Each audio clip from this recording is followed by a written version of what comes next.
We are here at the Tacoma Dome inside, a rainy outside, so it's good that we are inside to start our semifinal action for the weekend. We've got 2A game for you coming up. The Capotal Cougars at 11-2 against the Lynden Lions 11-1, the all-feline game here to kick things off here on Root Sports. Welcome inside the Dome. The broadcast level here, Brad Adam, Jason Stiles with you. Happy day after Thanksgiving. How are you feeling? I know you don't have to play, which is good. I slept off good? the tryptophan. I'm good. I'm ready for the all feline. I see you're already got a witty. I've already got it. Yeah, I've got some pumpkin pie for us too, some leftovers as we get you set for this 2A game. Lynden, the defending champs, Capotal coming down from 3A last year. Let's take a look at how the Capotal Cougars, how they got here to the T-Dome. They're 11-2, second place in the Evergreen, and look what they've done, Jason, in the postseason.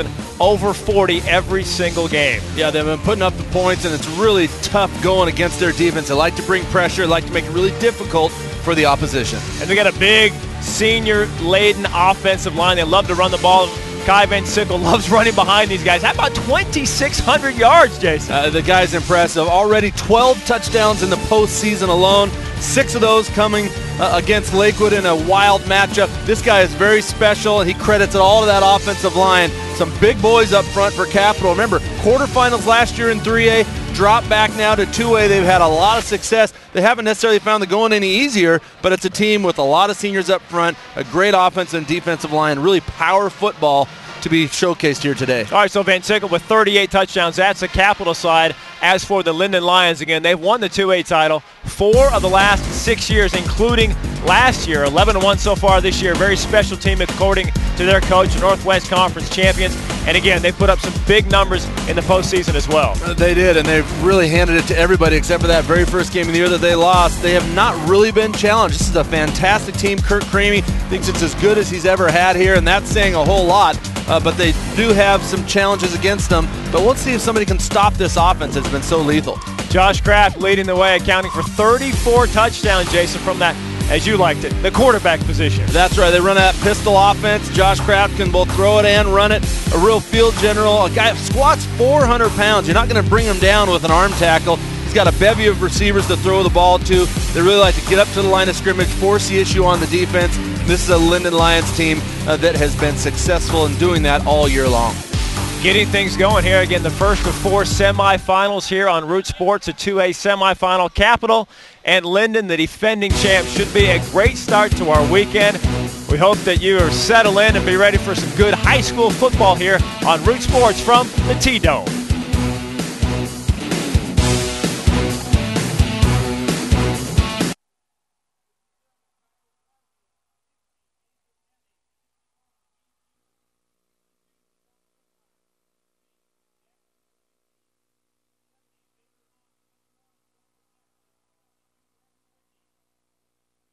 Kemper, 74, Matt Cox, 75, Ben Buma, with 82, Dalen Pritchett.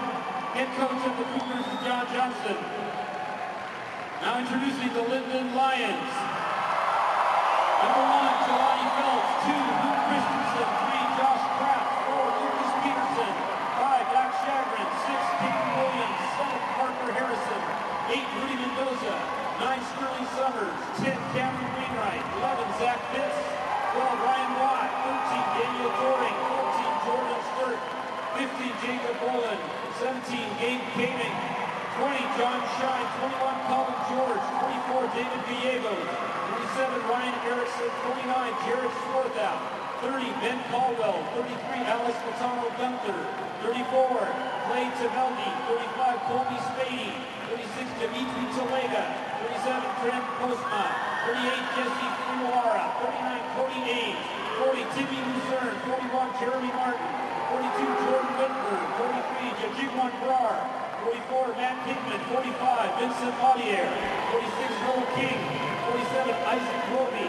50, Gerard Dunnigan, 51, Jose Martinez, 52, Marcus McAnutt, 53, Jensen Mayberry, 54, Alex Pickle, 55, Brian Watson, 56, James Green, 57, Casey Halbert, 58, Oscar Diaz, 59, Simba Pollock, 60, Cole Hay, 61, Matt Freeling, 62, Tristan Campbell, 63, Roman Castillo, 64, Calvin Griffin, 66, Jeff McGrath, 67, John White, 68, Andrew Ryan,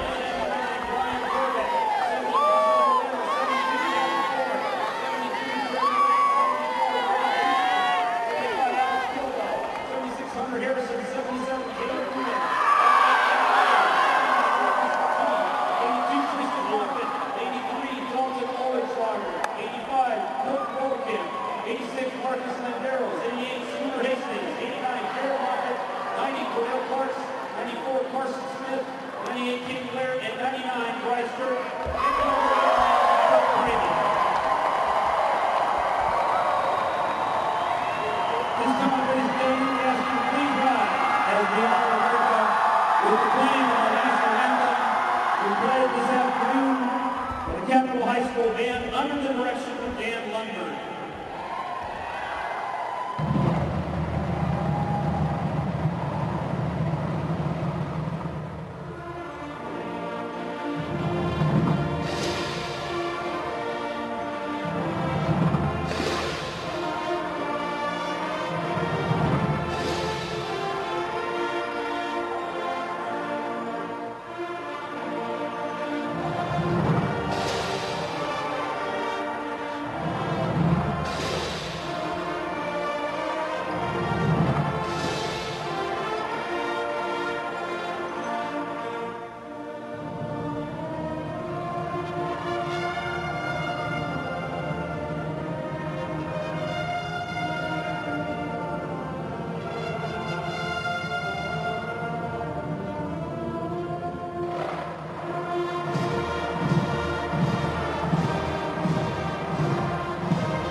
Ground level view of Lynden and Capotal shaking hands before the game. Lynden in green and gold, the home team. Capotal, the Cougars, in maroon and white, the visitors, as we get things going here in the Tacoma Dome. A 2A semifinal and a good one.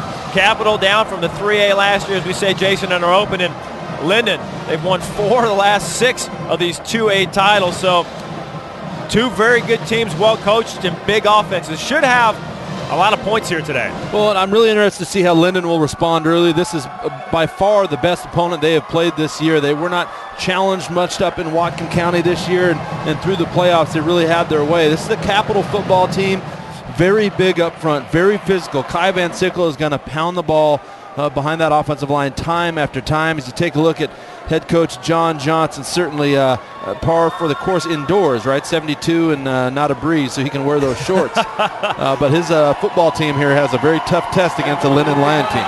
And both coaches, as we take a look here on the Lynden sideline, Coach Kurt Cramey in his 22nd year. He's got the black hat there walking away from us. Both coaches said what a nice advantage it is, what a nice kind of draw that they had to play this early game. The first game here in the T-Dome, it's nice, and as you said, about 72 degrees. Come 7 o'clock tonight in our other semifinal, it's going to get nice and hot and sticky. So both coaches very pleased with this game. Don't have to worry too much about the heat, which will come later here in the T-Dome. And we are underway as Capotal, a little squib kick out there, fielded at about the 30-yard line. And Lynden's got the ball out the 39-yard line, so good field position for the Lions for their first possession. Well, Lions very adept at quick scores, too. You give them a short field to work with, they're pretty good at it. Take a look at Josh Kraft, a kid that's thrown for a ton of yards, over 2,000 on the season, 26 touchdowns. Oh, by the way, Brad, the kid likes to run the ball a little bit, too. Over 700 yards and 8 touchdowns. If I had those lime green, kind of electric-colored socks, I would like to run too. At least 2/10 off your 40 if you wear those. I would think so. I mean, as he looks over at the bench in that pistol set, there he goes, and a pitch back to his running back who goes absolutely nowhere. Luke Christensen gets tackled by Van Sickle. Kai Van Sickle, running back for Capotal, who's playing defense these last couple of weeks. Yeah, hadn't played a lot of defense this year, but they're trying to get speed on the field. You got to put your best athletes at the best time of year in the playoffs. Kai Van Sickle making a tackle behind the line of scrimmage against a very, very fast Christensen running back. Loss of 4 sets up 2nd down 14. Kraft out, his first pass is complete. But very little gain. Good defense again. Christensen trying to get back to the line of scrimmage. And he almost does. Sets up a big 3rd down play. It's Tad Maeva with the tackle. Well, at least early on in the first 2 plays. You can't draw a huge conclusion yet, but got to see Christensen go a little more north-south instead of east-west. Capital playing way off of those slot receivers, just daring them to throw that football. A lot of room north and south in those slot areas.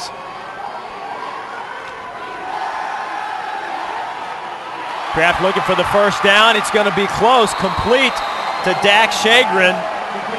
Second leading receiver on this team. That's catch number 30, but he's going to be a few yards short of that first down. Boy, you see how quickly that Capital defense rallied to the football, knowing exactly where they needed to defend, and Lynden comes up just a few yards short, and it looks like, at least initially, their offense stays on the field. They have it 4th and 1 on the board. Kraft back there from the pistol. We've seen a couple quarterbacks do a quick kick from this formation. Could be looking to draw Capital off sides. And maybe call a timeout here right as the clock runs down. That's exactly what Kurt Cramey does. And that's the advantage of having an offense that stays on the field and does pretty much no huddle and looks to the sidelines. You can take the full play clock to decide whether you want to run that play or whether you want to call a timeout and kick it away. Kurt Cramey gathering his team together, figuring out what they might want to do here on 4th and 1 on the opening drive. Coach who's pretty creative and not afraid to try things. Not at all. I think over his 22-year career at Lynden, he's won a lot of championships, and he's done it by laying it all out on the field. He's not afraid to throw a little trick play, and it's all going to be based on down and distance, field position, the flow of the game. But this is a football team in Lynden that is very, very confident with what they can do up front. A lot of good athletes on that offensive line for the Lions. See what Coach Cramey has got in stores. Kraft behind center once again. And he'll just take it and eke his way out over the 50-yard line, and that's a first down for the Lions. Boy, great job up front by that offensive line. We saw Jacob Kraft and some nifty running, but they've got 9 guys in the box. They bring all of them. You see that lead block just jarred his neck back, and that set the tone for that play, and Lynden moves the sticks. Michael Randall with the hit, but not until Kraft picks up the first down. 1st and 10 on the Cougars' 47-yard line. The 4th down gamble paid off as Christensen goes up, gets a couple yards over the middle. Christensen, we talked a lot about Ben Sickle and his 2,600 yards, but Christensen, a nice season in his own right. The senior's got almost 1,300 yards rushing, 20 touchdowns, 5 touchdowns receiving. We see him limping a little bit coming out of that last tackle. We'll have to keep an eye on that, but yeah, he is the guy that makes their motor run, and you've got to have a running back that can do that in a pistol offense. It'll just open everything up on the outside.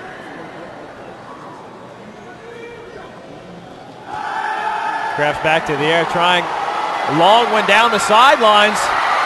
Good coverage and a near excellent catch by Zach Viss. They're 6'3" seniors, see him kind of going up for a jump ball situation, but nice coverage there by Tad Maeva. Well, they've got a couple guys on the outside for Lynden that can go up and get the ball. You see great arm strength by Josh Kraft here. And Viss is a climb the ladder type of guy. He's made some acrobatic catches, but credit Capital for being in good position on that play. And Tad Maeva, again, in this first series, right place, right time. Take a look at Zach Viss, got 7 touchdowns receiving on the year. 3rd and 7 now for Lynden. Look at the gap in coverage right over that slot receiver. They're giving him all kinds of room. He's got some room to the outside. He's got another complete pass down to the 40-yard line. John Shine's got his first reception, but a good tackle there, keeping him short of the first down. See a lot of these pass routes running lateral to the line of scrimmage, trying to get the ball in their hands. This is the play that they can really just stand up and get on the ball right now. I mean, the free safety's playing 15 yards deep over the top of them. They're running 2 defenders. As you see, Van Sickle comes up and makes that play. You could stand up, throw him the ball, and he's going to have 10 yards running right off the bat. 4th down and 3. Lynden already 1 for 1 on 4th down conversions this drive, and Kraft tries it again. A nifty move, and he's still running. Does he have enough speed? He does. Breaks a final tackle by Randall at about the 3, and on 4th and 3, number 3 goes the distance for Lynden.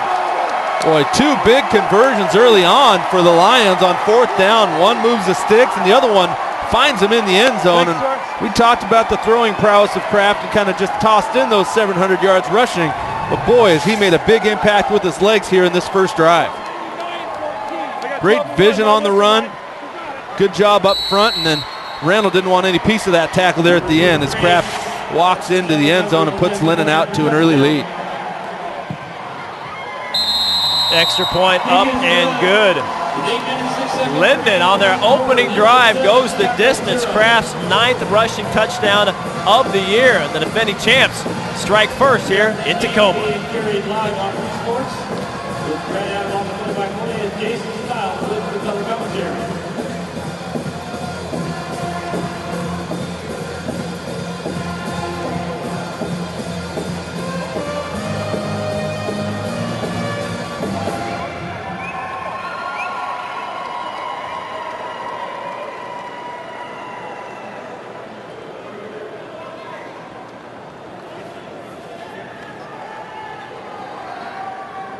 Number 33, Allison Gunther will kick off for the Lions.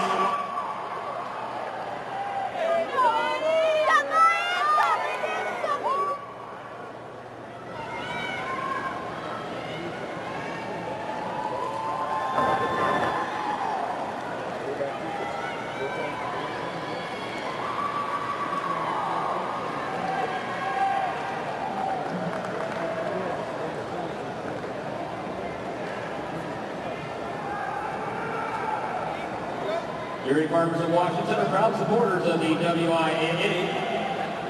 Last week and athletic activities throughout the state. Thank you, Dairy Farmers of Washington, for your support of athletics and activities.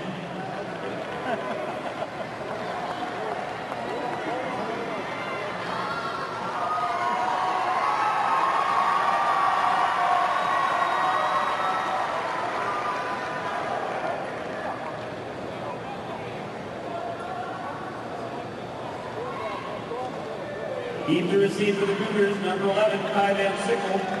Number 24, Derek Chase.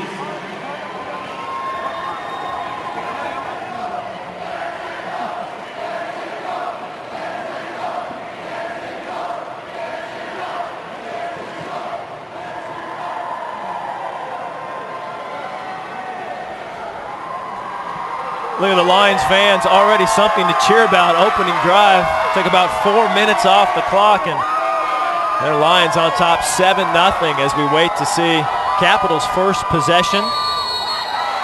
Lynden's getting used to putting some tread on those tires from Whatcom County down here to Pierce County, all the times they've been here at the Tacoma Dome for the last several years. Absolutely. As Derek Chase takes the ball for the Cougars, looking for somewhere to go, and runs into a whole lot of Lions at about the 10-yard line. Boy, not running confidently at all. It looked like he was trying to put the ball in that outside arm, and then he kind of thought about it differently and just never got going. Tackle on the play. Give him out to the 13-yard line. We take a look at Derek Becker, number 2. Guy's thrown for over 1,000 yards, 10 touchdowns, but really his coach John Johnson telling us before the game, a guy who just manages the game and gives it to this man, number 11. Kai Van Sickle, I think we'll be talking a lot about this guy, calling number 11 a lot behind that big offensive line. Well, and he'll be the first to tell you that offensive line is what drives that bus, so to speak. Some big boys up front, guys that have been together for quite a while. We'll talk about that a little bit later too, a lot of trust and really tight relationships with those guys up front. And the reason Kai Van Sickle is going to set the single-season rushing record. Over 2,600 yards and gets a couple more. He'll be short of a first down. Yeah, that line, you got 4 seniors and a junior, average about, what, 240, 250. I mean, that's big in high school. Yeah, it really is. And some big boys up there that go, 280, 275. And Ben Booma, a big 290. I mean, you can't hide that guy. 3rd down and 2.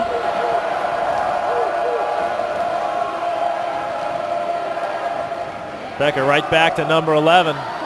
Uses a stiff arm, breaks the tackle, gets himself a first down.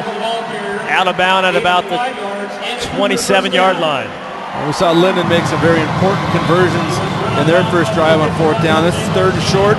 Momentum on Lynden's side, and you see Van Sickle just power eye running that football, picking up the first down after broken tackle. And that's exactly, this is going to be a war all game long with these two offenses. Some big guys up front in the interior on both sides. Becker, a quarterback who can put it up, but Capital, a team that loves to run, as Van Sickle gets out to the 30. I mean, Van Sickle with 38 rushing touchdowns. Fullback Ryan Rieta with 5.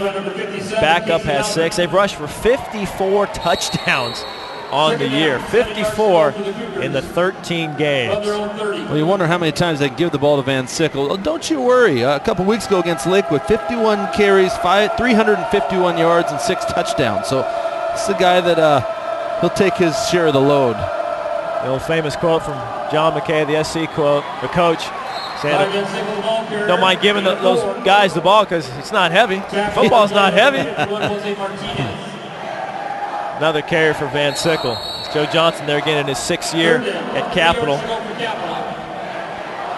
We talked in the open, Van Sickle, those 6 touchdowns against Lakewood, but 12 touchdowns in the postseason already. I mean, and you know, your biggest guys are going to shine at the biggest moments, and both these teams have come up big in the playoffs and have put themselves here under the lights in the Tacoma Dome. 3rd down and 4. Why not? Right up the middle and hit and drop short of the 1st down. Boy, Jeremy Martin just put a licking on him. 6'2", 240 pounds. Just a junior. That guy just looks like a linebacker. You know, pads are falling out of his jersey, got all wrapped up. Look at him just fill the hole.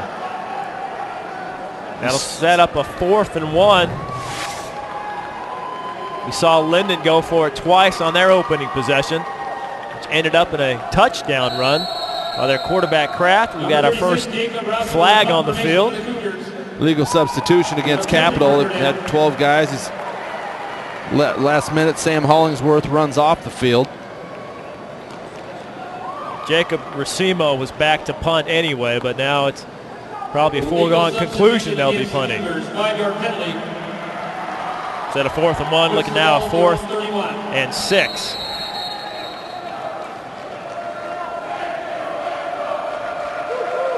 See Josh Kraft, the quarterback in those neon green socks. He's back, along with Christensen for the Lions.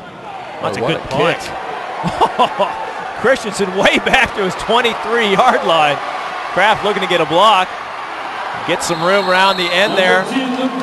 Knocked out of bounds at the 43-yard line. So once again, good field position for the Lions as they lead 7-0 here in the T-Dome.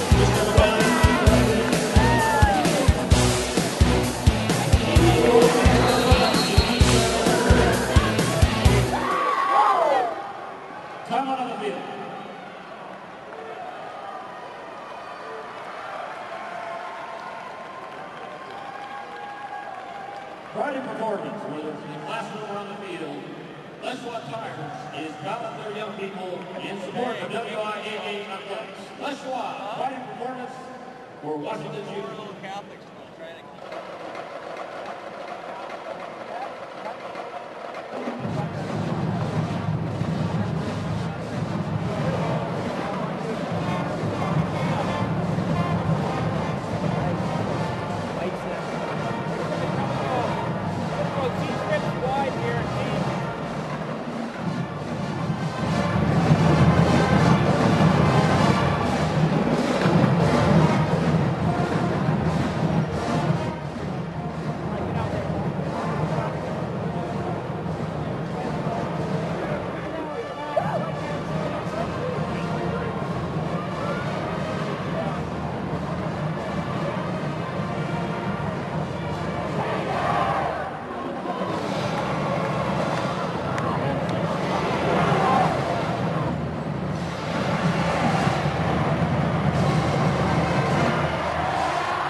First and 10 for Lynden from their own 43.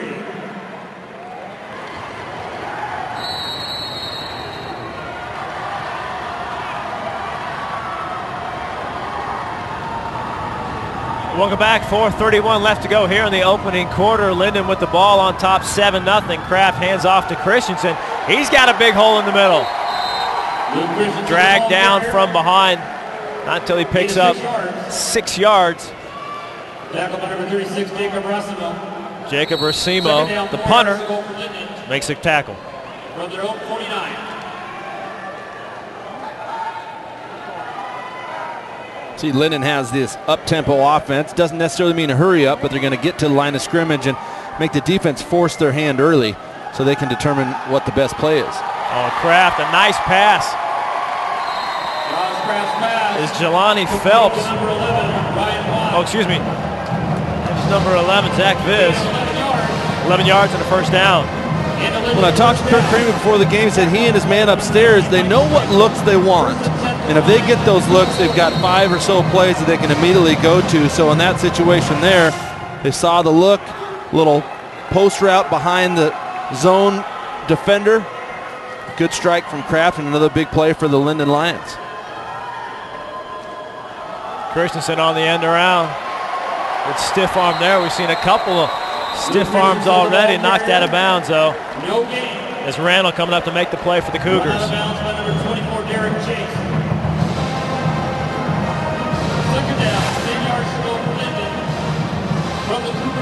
Again, another east-west running type play. See that a lot in the pistol offense. They're going to line behind Kraft, the quarterback. They'll come in motion from the side, as you saw Christensen do there. This more of a traditional shotgun look with the running back just beside the quarterback as opposed to right behind him. Second down. Kraft pump faking, looking for something deep. Throws one on the run, on a line out of bounds, but you talked about the arm strength. That was impressive throw. I know it was incomplete. Yeah, it's a good throw, and I think he got hung on that receiver a little bit too long. He had Jelani Phelps wide open on the sideline that he was rolling to with nobody around him. And sometimes as a quarterback, you'll kind of have in your mind what's going to be open, and instead of seeing the whole field, you'll really get blinders on, and you'll only see right where you wanted to and throw it initially. But Jelani Phelps had all kinds of running room. It would have just been really an extended handoff, not a very, or it would have been a very high percentage pass. Third down 10 from the 40. Kraft rolling right. Got a lot of room to run and elects to throw it out of bounds. Good coverage there by Sam Hollingsworth. And Lynden going to the air the last 2 plays. Great coverage by Capital, even with the throws. They're right on top of it. It forces 3rd or 4th down. And kind of that field position area where do you go for it even though you still got 10 yards to go, or do you play field position? And it looks like the Lions are going to choose to play field position with the performance of their defense on that first drive. Number 5, Dak Shagrin, punt formation for the Lions. So Dak Shagrin's back to punt for the Lions. Coach Cramey calls a second timeout. 3:13 to go here in the first quarter. Now 4th and 10. He did this before, just a 4th and 1 situation. They picked it up on a Kraft run. 4th and 10. Is he thinking about going for it? Well, I think so. And you look at where the ball is at the 40. You know, if you're to punt it, and if you don't get the ball down well inside, you're only giving up about 20 yards of field position. Whereas I think you've got a real opportunity to potentially take a shot, and either the worst thing that happens is an interception. They're going to get the ball anyway. The second best thing is all of a sudden now you can take advantage, get a big play, and go up 2 touchdowns. Well, I mentioned we've got 4 semis this weekend for you coming up tonight on Root Sports. Don't miss the returning 3A Washington State High School football champions, the Bellevue Wolverines, taking on Mount Si Wildcats. Action getting started right here at 7 p.m. only on Root Sports. Boy, and that's going to be the rematch, baby. Yeah. Inter-conference rivals. Bellevue's been dominating all year long. Mount Si kind of closing that gap this year, but they didn't have a very good showing the first game, so I think they're looking to mask a little revenge here tonight, but I think Bellevue will have something to say about that. All right, back to this game. 4th and 10. Kraft back on the field. Punter is gone. They are going for it. Kraft again rolling right. Throws it up. Kind of a jump ball situation, and it is won by Jelani Phelps. Just what you were saying, throw it down there kind of like a punt, make a play, and they got it. Well, they tried to do a little stop and go, and instead of setting his feet and letting it fly, Jacob Kraft throws on the run. You see he's kind of falling away as he does this, so he underthrows the ball, but Jelani Phelps climbs the ladder amidst pretty darn good defense by Tad Maleva. Lynden comes up with another big play in this first quarter on 4th down. That is 3 for 3 for the Lions. Sets up 1st and goal now from the 7, and Kraft takes it right up the middle, just as he did his last carry. Touchdown. This one ends up in the end zone.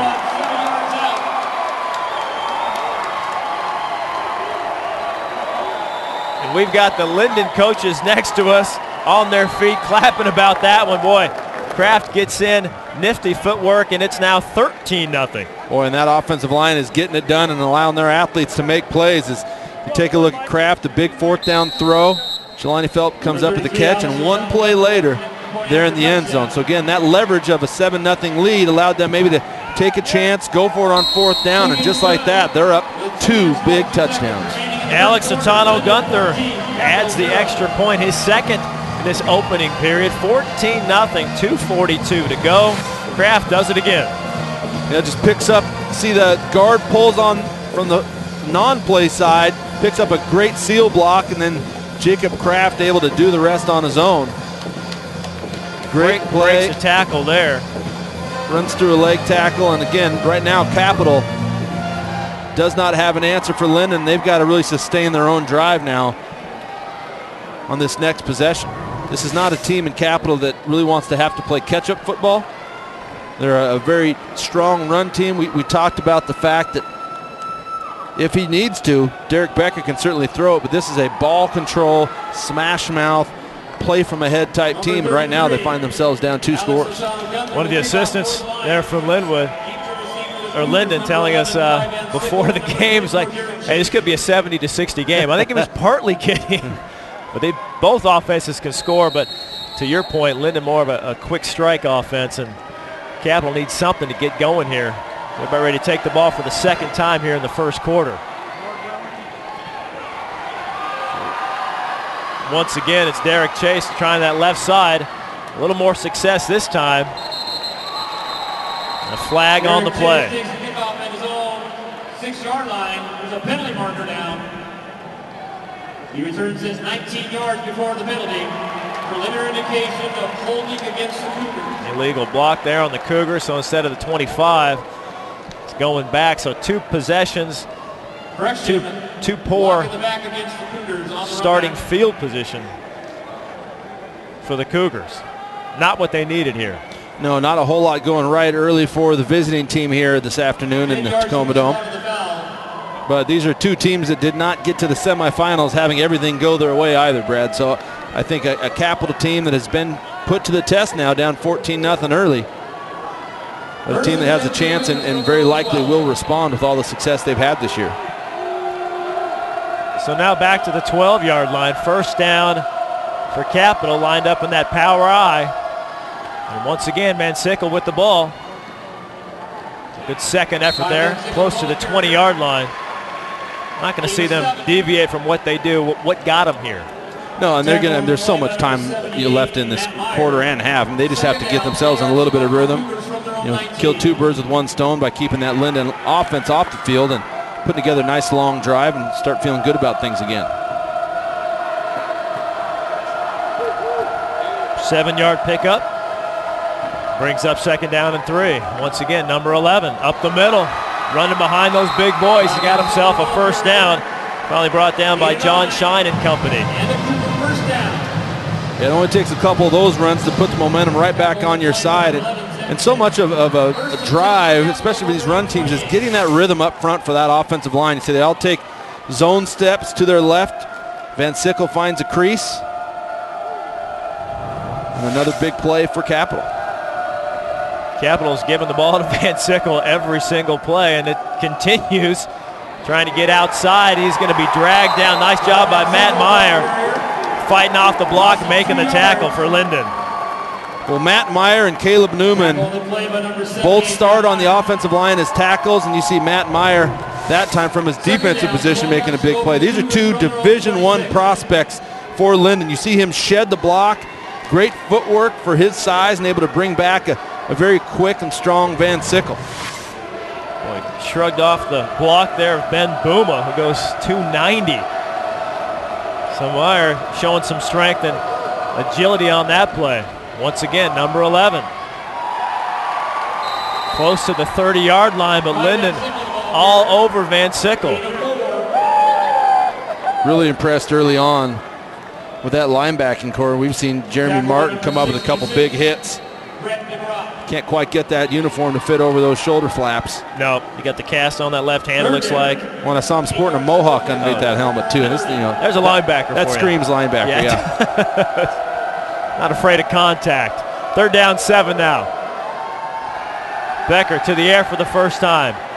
He's got his man, but a great hit to separate the ball by Josh Kraft, the quarterback.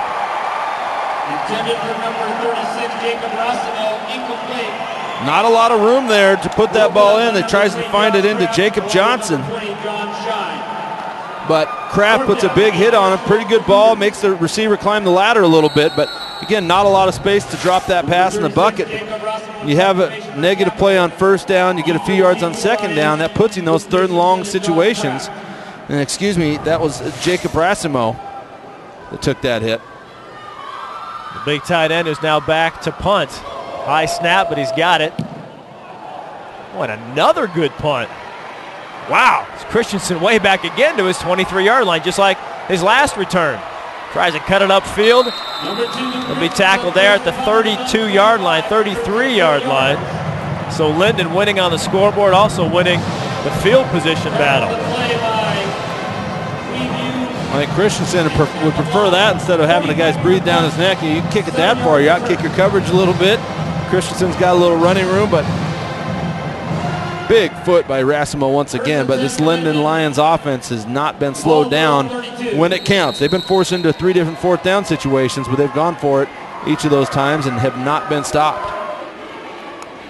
Kraft stays out there. Christensen coming to the sideline, I think, for the first time. A lot of these guys go 2 ways.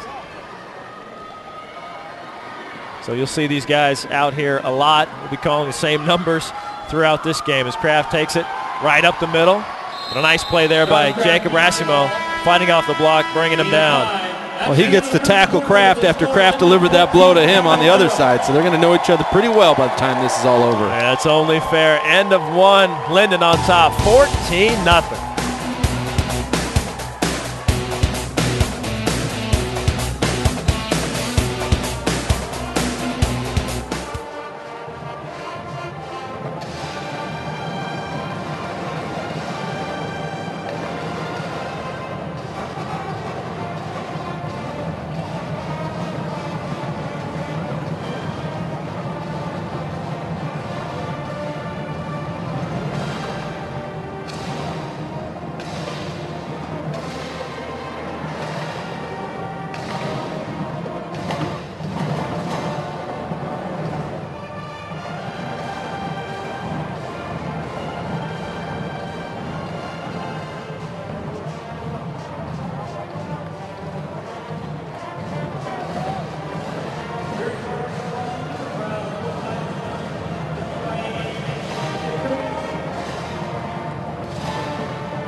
2A semifinal from the T-Dome. Lynden on top by 2 scores as we start the 2nd quarter. They've got the ball as well. Used to the T-Dome. There's Josh Kraft there. What a fantastic first quarter for him and his Lions. Well, they rolled the dice a few times. 3 different times on 4th down. They went for it. The first one there on 4th and 1 kept the drive going. The big run on 4th and 3 that found him his way into the end zone for the 2nd score of the ball game. Then just moments ago on 4th down from their own 40, instead of punting, they thought, hey, let's take a shot, let's throw it up and see if Jelani Phelps can bring it down. he does so, and just a play later, Kraft finds his way into the end zone once again. So neon socks, the nude undergarment tight shirt there, and the Lynden Lions are coming out ready to roll. I'm not sure where you were going with that. You start a sentence with nude, and I'm interested. Hey, listen, if you can sport that on a football field and make it look good, then more power to you, and Kraft has done just that. Coach Cramey telling us getting some looks is the senior, 5'11", 180, so not your prototypical size for a quarterback, but a guy who certainly can make plays, and you'd like to think that he'd be able to find a home somewhere at the next level. Well, I like his arm strength, and bottom line is if you win, they'll find you, and he's done just that. Second down, Kraft out of the shotgun, throws it, lays out, Viss incomplete. You see the pressure that the Lynden offense puts on that defense, and they're constantly pushing the ball downfield. And while they may not connect every time as a defense, and Capital is a defense that plays a three-stack, they like to bring some pressure, they like to do some certain things. That means they're playing man behind it a lot of times, and if that's what's happening, Lynden's going to have some chances for some big plays, and it's up to Capital to turn it around. 3rd down and 5. We've learned that 3rd down doesn't mean much for Lynden. It's Kraft back to pass. Sidelines complete and a 1st down as Shine catches his second ball near midfield. Shine's been a great possession receiver for Lynden all year long, and nothing fancy about this. You see Christensen come over to pick up the blitzing defender, gives Kraft plenty of time, and Shine just runs a curl right there on the sideline, man-to-man, one-on-one. And Lynden once again moves the sticks and gets themselves a new set of downs.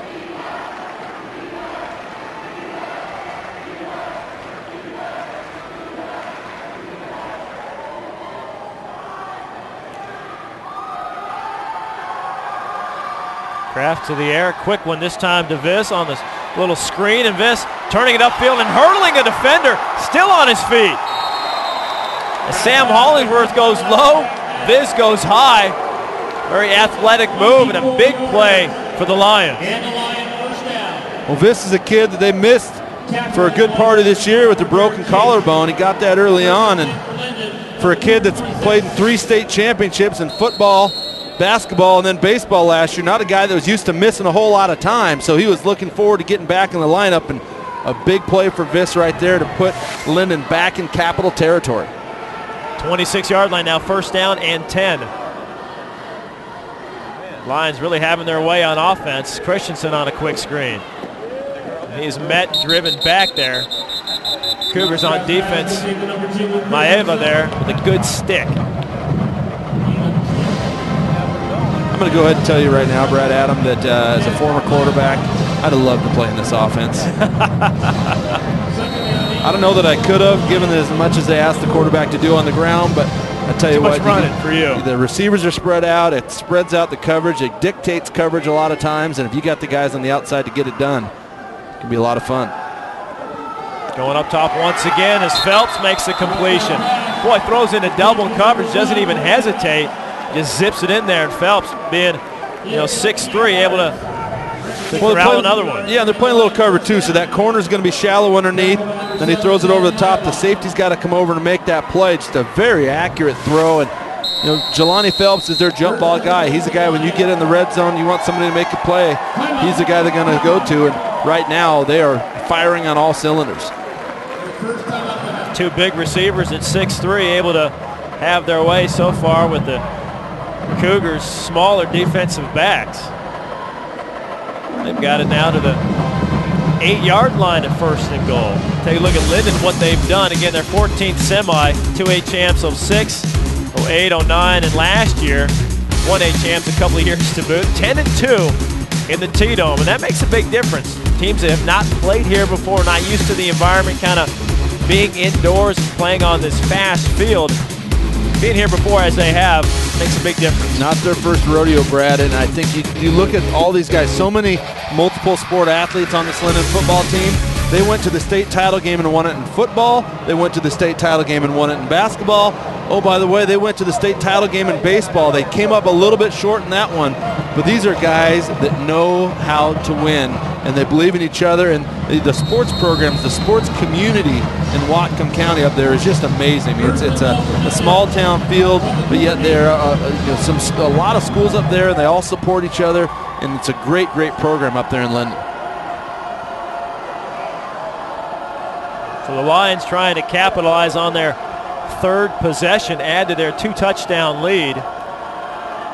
Cougars looking for a stand here on defense. They are on their heels as Christensen takes it. It's down close to the 5-yard line. Well, it's the one thing Capital has done so far in this first half is they have really forced Lynden to go to the air. They have not had a whole lot of success on the ground with the exception of the big Jacob Kraft run. But in your pressure defense like Capital, who likes to bring it on every play, that pass offense, when it's successful, can really put you on your heels. That said, one big play for Capital can turn this thing around.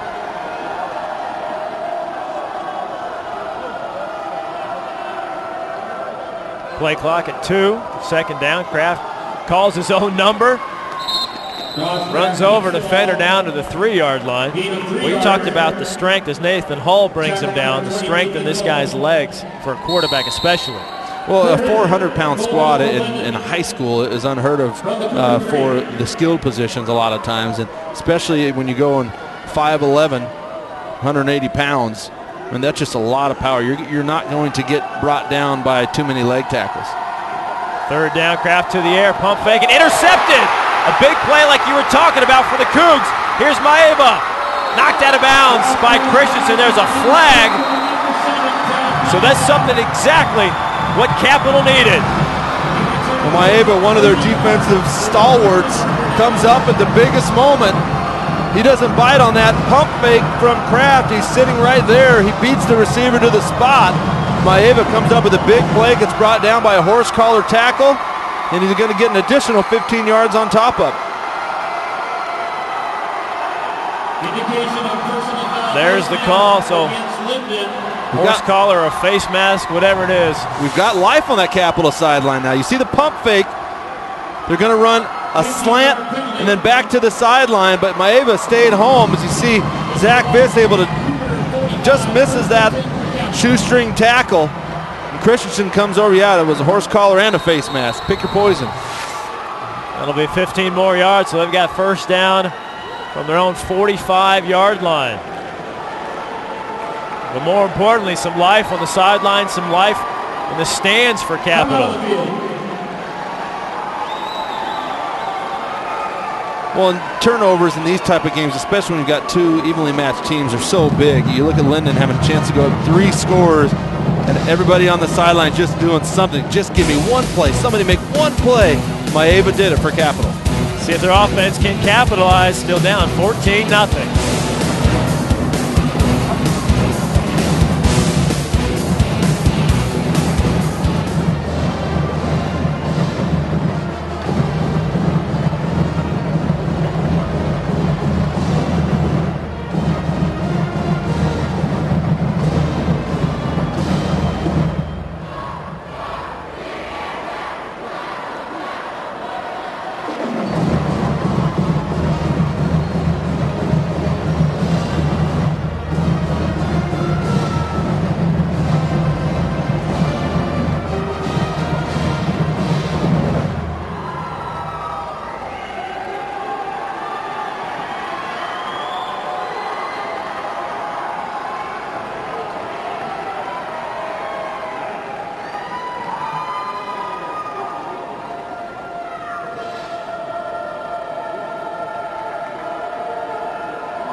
turnovers so huge in any game, even more so when they come in the end zone. And Capital has picked off a pass in the end zone.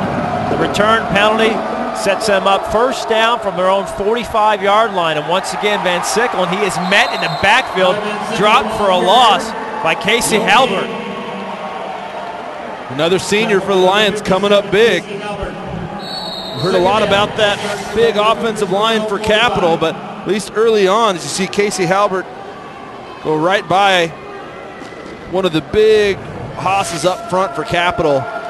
It's like they missed a blocking assignment, and Van Sickle's brought down for no gain. They do say he got back to the line of scrimmage, so second down and 10. Fake this time to Van Sickle. Pressure as Becker throws on the run.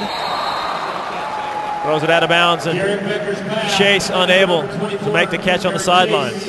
Yeah, tough throwing to your left or right-handed quarterback, but the one thing you can do is get his shoulders pointed more to the target, start running down the hill before you release that ball. Now, easier said than done. You've got to have that feel of who's behind you and what you have available, but if you don't get going downhill, the ball's likely to slide on you a little bit, meaning going too far wide, and that's what happened there. Third down and 10. A big down for both teams as Lynden trying to stop Capital and keep the momentum. Capital trying to get something going here in the first half. Another play action pass. Becker's got a man, throws behind him. Maeva unable to catch that one, and incomplete. Now a big 4th and 10. Incomplete. Well, my guess would be on the ball on their side of the 50 that they're going to kick this thing away to Lynden. So Lynden survives the turnover, the interception by Kraft right there at the goal line. And that play action is real effective on second or third and short, but when you've got 3rd and 10, the defense doesn't have a lot to bite on, and Maeva can't do a whole lot with the ball thrown behind him there, so Becker having a little trouble with his accuracy here early on. What a job by the Lions defense. Go 3 and out Capital. Force another punt to third from Rassimo, and there's a flag. It looks like we might have roughing the punter here as Christensen goes around right end. A big return for the Lions, but I'm thinking it's going to be called back as Rassimo, the punter, makes the tackle. Well, it should have been a hold, first of all. They missed the hold, and you'll see it. As the player rushing the kicker, Caleb Newman, was trying to get to the punter, obviously, and he was held. That hold was missed, but then he runs into the kicker. See if it's a nice job of acting, maybe a little bit too. Every high school's Punters got are a smart. drama department. Yeah, right? there you go. They're smart. If there's any contact whatsoever, get down on the ground, make it look worse than it is.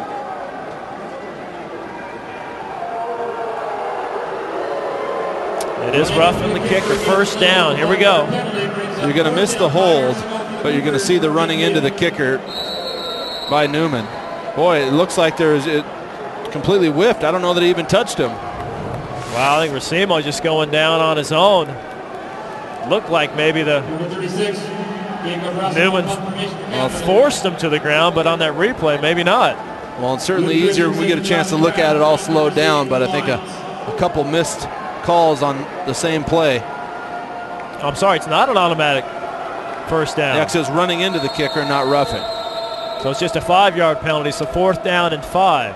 Now delay the game against Capital, so they'll just move it back 5 yards, and we'll do it all over again. Delay a game against Capital. All right, so back to the original line of scrimmage there, the 45. 5-yard penalty. Brings up 4th down, 10 yards to go. See this angle. 45. So you see the Was end held, of the yep, hold right yep. there. Boy, if they touched, it's I don't think he touched. Newman did a great job of avoiding Rassimo there. Tough to determine that from That behind, angle, yep. yeah. The ref might have been blocked a little bit by a couple of Capital blockers as well. Saw both players hit the turf.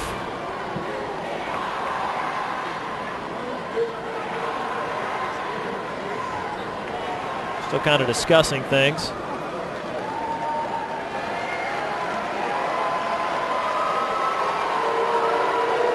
Taking it back to the 50-yard line, so no delay of game penalty.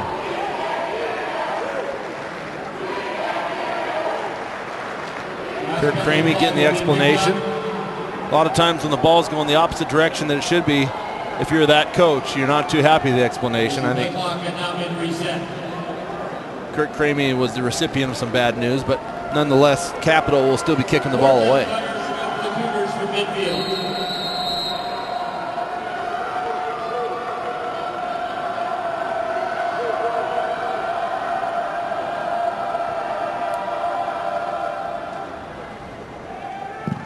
Newman stays far away. Kick is off. Another good one. Christensen takes it at the 5. Normally don't field punts inside your 10, but able to get it out to the 19-yard line. So decent return after another nice punt from Racimo. Well, these seniors for Lynden have shown that they make whatever decisions they make, for the most part, they make good by them. That time, Luke Christensen doesn't get it quite out to the 20. But with the big playability that he's got, I think they're willing to roll the dice with old number 2. 8 minutes even to go here in the second quarter. Lynden has marched up and down the field at will. Their first 3 possessions. Last one ended in an interception in the end zone. The first 2 ended up in the end zone. Kraft ready for this possession to start. He tucks it under his arm, goes around right end, follows his blockers out there with a nice pickup of 5. Boy, and Caleb Newman on that right tackle spot absolutely planted Matt Cox to the ground, kind of setting that edge. And Matt Cox is an all-league player for Capital. Take a look at Caleb Newman. He's the right tackle there, looking right at him. Watch the matchup with he and Matt Cox, number 74, that defensive end for Capital.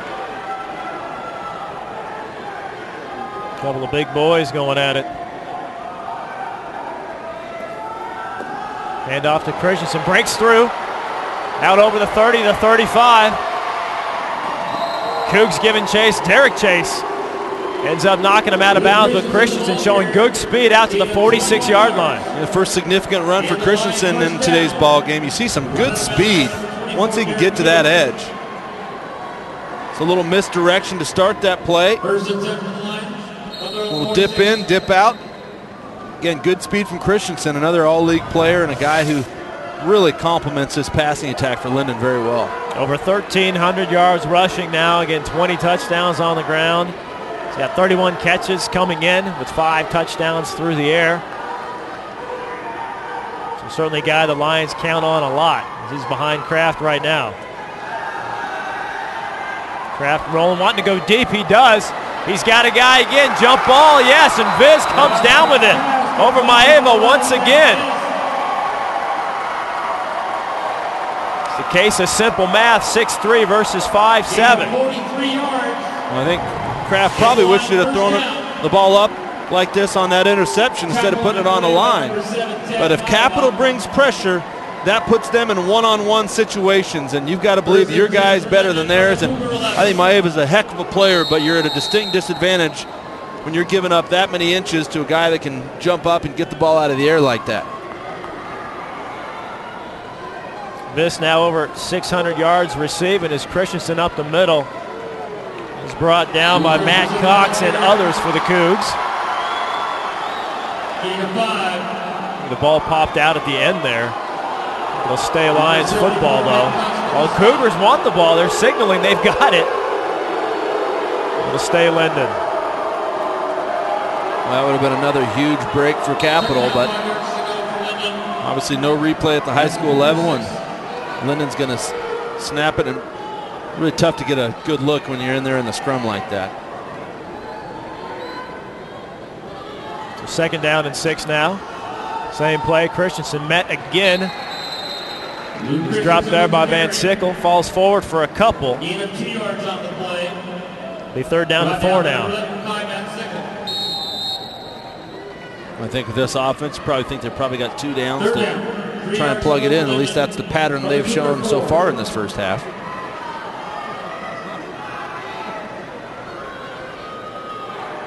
Well, they can move the ball in a hurry.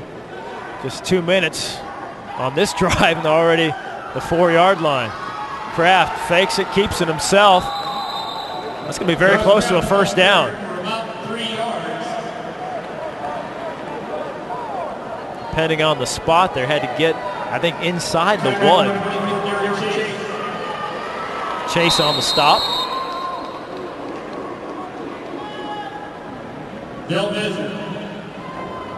I think the chains will come out for this one. Every time I say that, as close as it looks from up here, they just give them the first down. Don't even measure. You're just convinced. I guess. Capital calling a timeout, their second here of the first half. So under 6 to go, 14-0. Now it's 1st and goal. And if you're the Cougars, obviously you're thinking another big play like you had last possession, but I don't know if you're thinking more run, more pass, but I tell you, when they got inside the 10, they've run it every down. Speaking of Capital, 3A, again losing in the quarterfinals last year to O'Day, triple overtime game. Now down to 2A, it's their 9th semifinal appearance. 3A champs in 96 and 98, again losing to O'Day. 3-4 record in the Dome, so they've been here as well. Good experience for them as well. Well, a great program down there in the Olympia area. A team that has that expectation. They're always going to be there in the postseason, and so many things have to go your way to get to this point. You got to be good. You got to have a little luck, and typically a lot of seniors up front, and Capital certainly has that. John Johnson was saying, asking him what the difference was, 3A to 2A. He says, oh, the talent level is virtually the same, and people playing in the semis, as you said, you've got to be good to be here. So everybody 2A, 3A, 4A, all these teams are very good to get here. Well, listen, with some of the new alignment rules, I mean, there's teams moving up and down every few years, so a lot of teams have, multiple classifications in their history.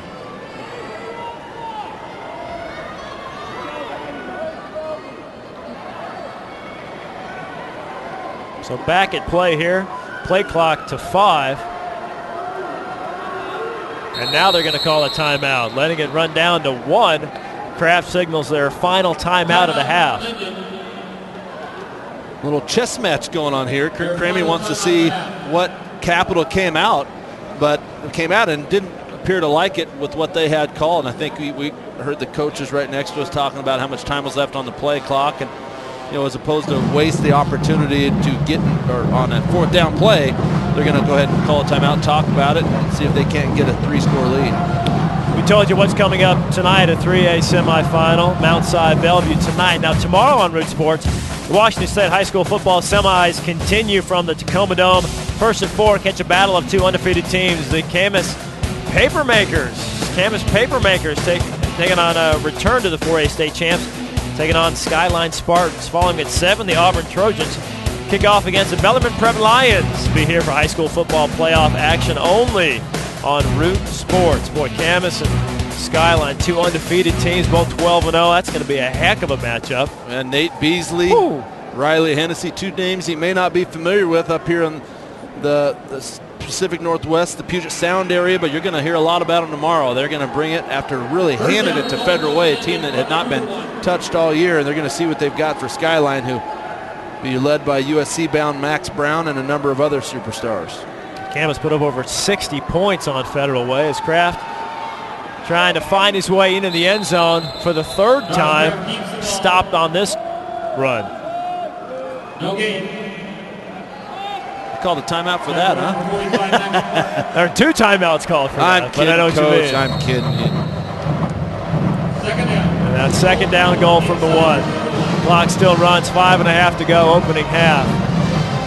Kraft again, this time jumps up, and those socks, you can see it from here, they're in the end zone. He's upended. But Josh Kraft has his 3rd rushing touchdown of this game. Lynden adds 6 more. With great explosiveness by Kraft, just going up and over. Number 20, John Shine for the hole. Not a bad semifinal so far for number 3, huh? Not bad at all. No hesitation at all. He took this and he was going up and in.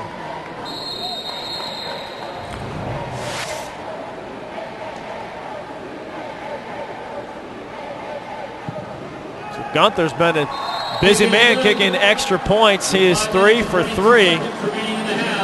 The defending champs lead now 21-0.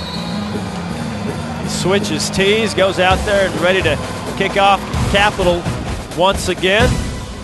It'll be Cougars ball when we come back.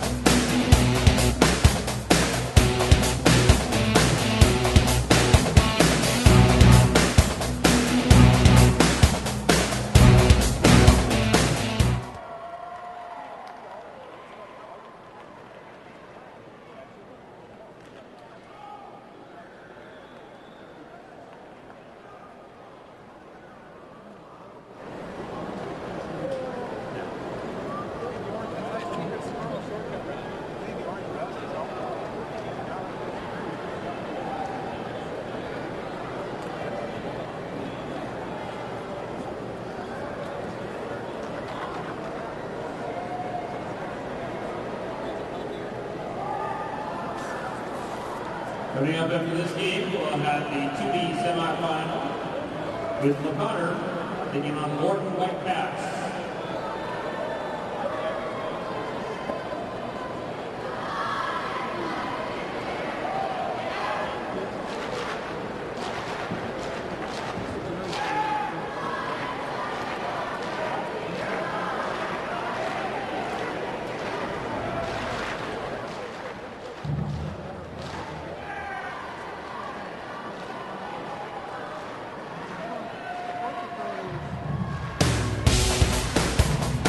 John Johnson, his Cougars, staring at a 21-0 deficit here to Lynden. Their fans, they got here first. They got here early on a long drive down, but they're getting used to this down here at the Tacoma Dome, and they want to make a repeat trip next week. That's right.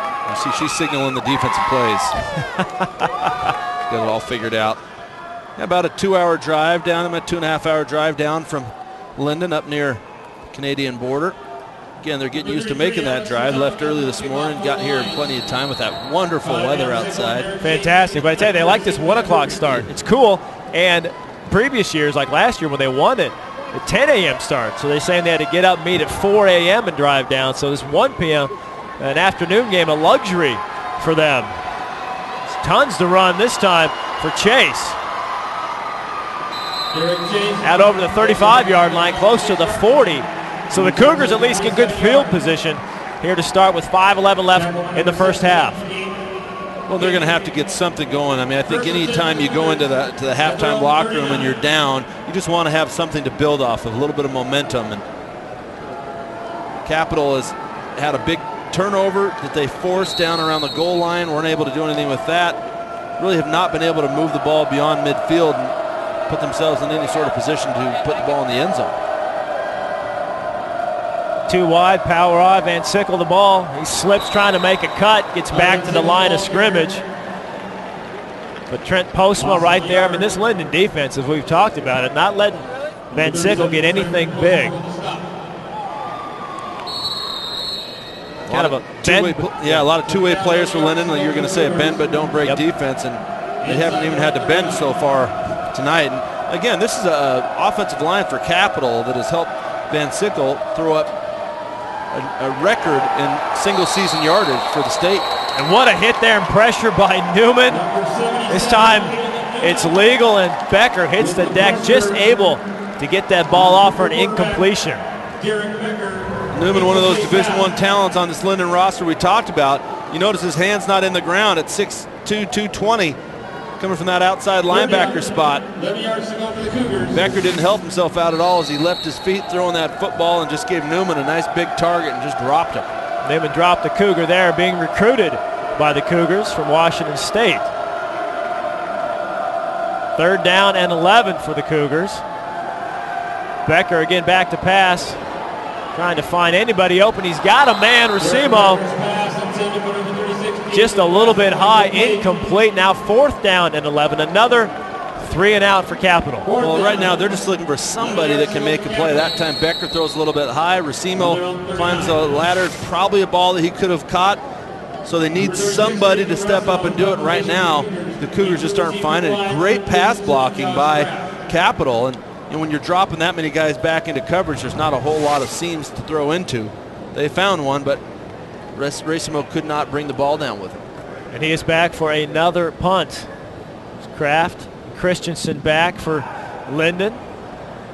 That one out of bounds off the foot. Side of the foot. Of course it's off the foot. It's a punt. Side of the foot there at the 35-yard line. So Lynden, 4:21 left to go. Plenty of time for this Lions offense. Well, there's no question they can score early and often, and we talked about it coming into this game that they really had not been challenged much this season. They lost to Kings the very first game of the season, which was a very odd thing. The team from Canada, Lynden, was supposed to play canceled. The team that was supposed to play Kings canceled. So literally in 24 hours, they put a football game together. That happened to be the game that Lynden lost, but we thought this Capital team might be a little bit more up to the challenge, at least in this first half. They have not been.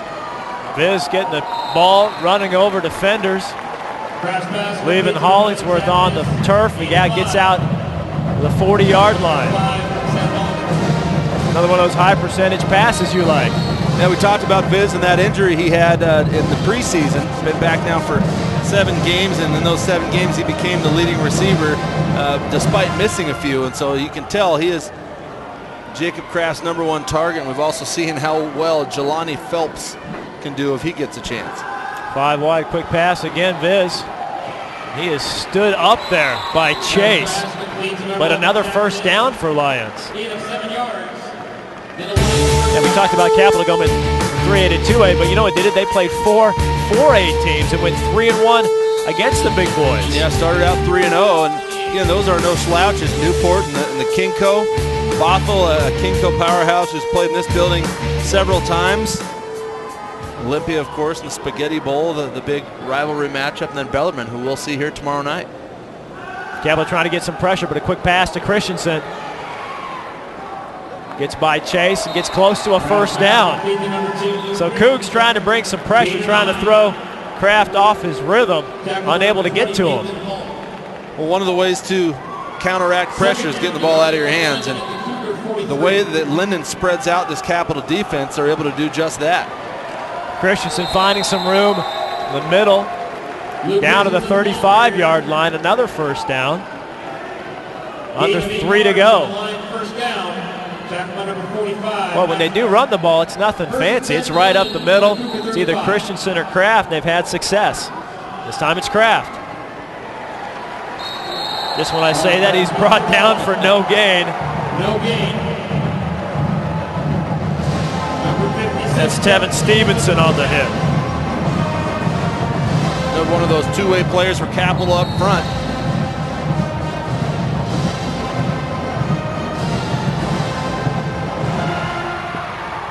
Over the middle, and there he is again, Viz.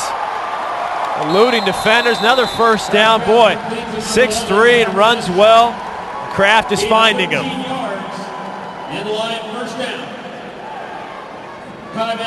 Boy, Josh playing with fire there a little bit, throwing late across the middle. The benefit for him is that Capotal blitzed everybody out of the middle and was able to find an open receiver. Boy, Viz, a great block, and Christensen to the outside.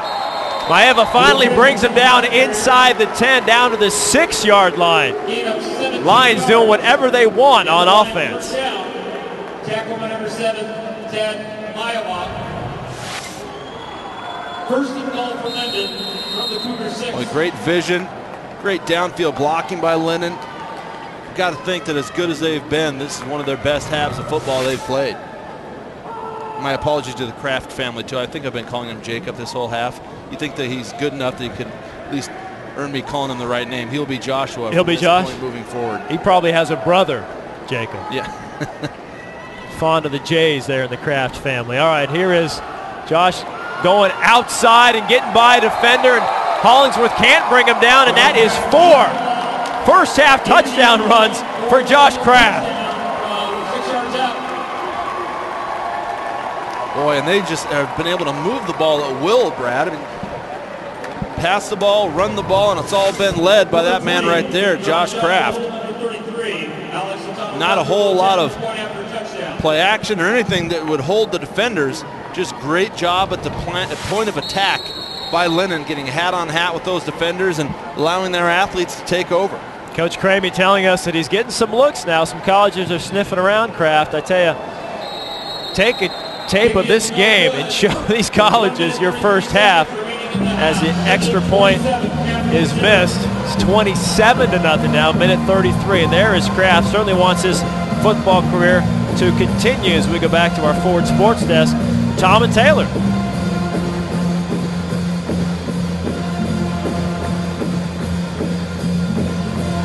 The stats must be unbelievable. Oh, it must be unbelievable. Like 1 or 2 incompletions, and I don't know how many. I mean, unbelievable. Yeah.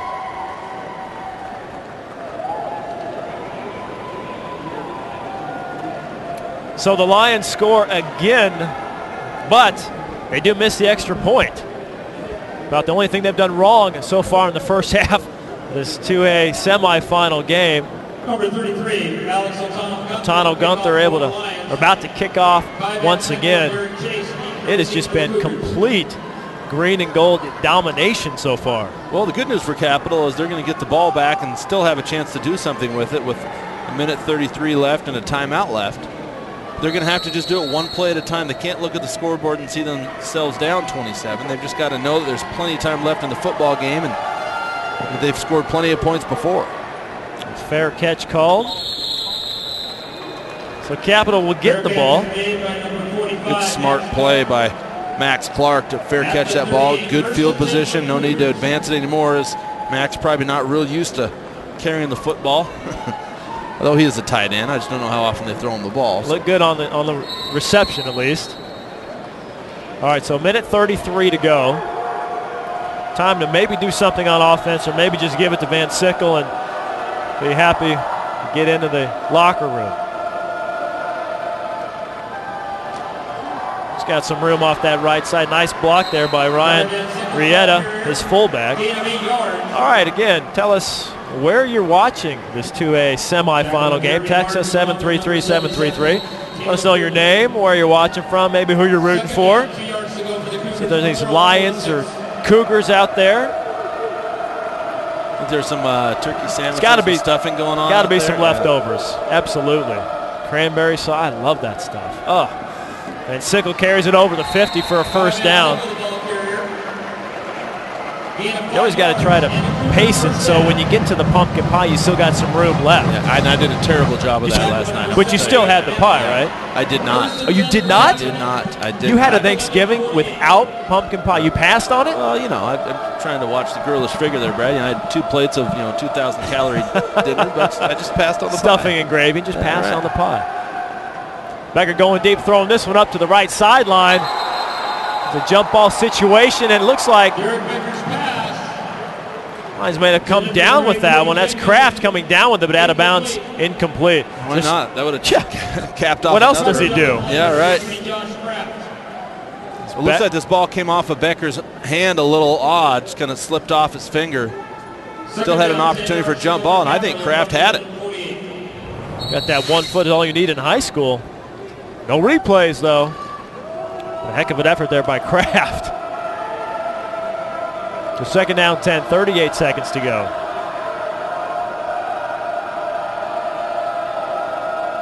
And Sickle in motion back to him. That's a backward pass. Thought that might be setting up a trick play, but Van Sickle takes it close to the first down marker. Well, and I'm not so sure that play isn't there to set up the same trick play later. You see the difference here is how deep he was in the backfield on that swing. If you don't see that in the first half and see him actually run the pass and then continue to run the ball, then you don't respect that later in the game. See Newman able to react to that very quickly, but threw the ball so deeply in the backfield, didn't have a chance at it. It was a first down and 10. Capital getting a couple of first downs on this drive. Becker back to the air. Still looking, tucks it. Takes it to about the 32-yard line. What a good decision. I think every coach in the building, when you see Becker looking back across the field, rolling to his right, everybody's yelling a proverbial no, don't do it. Good decision to pull it back down, get the yardage that he could, and then get out of bounds. Clock management, a crucial part of the game here at the end of the first half. 23 seconds to go. Well, if they can just get a score here, not even a touchdown, maybe even a field goal, as you were saying, give them some momentum, something to go into that locker room at half. Becker trying to find somebody. Going to have to run it again, and another good decision and good yardage for the Cougars down to the 20-yard line. All the routes were on the opposite side of the field, so once you turn and decide to go that direction, which is a good decision by him, you're on your own. A little pump fake or trying to direct traffic down the field just to occupy the defense's eyes, but he was going to run that the whole way. Does have 255 yards and 5 touchdowns on the ground coming in. They've got 14 seconds, maybe 1 or 2 more plays. They do have 1 timeout left. Becker scrambling again. This time throws it, just throws it away with 7 seconds left. Yeah, Becker's got to be a little gassed from running the football as much as he has the last few plays. You see him trying to get some air inside the dome here. But it's the one thing as a pass or as a run-heavy team your passing schemes aren't going to be that exotic. So Lynden's not having to prepare for a number of different schemes.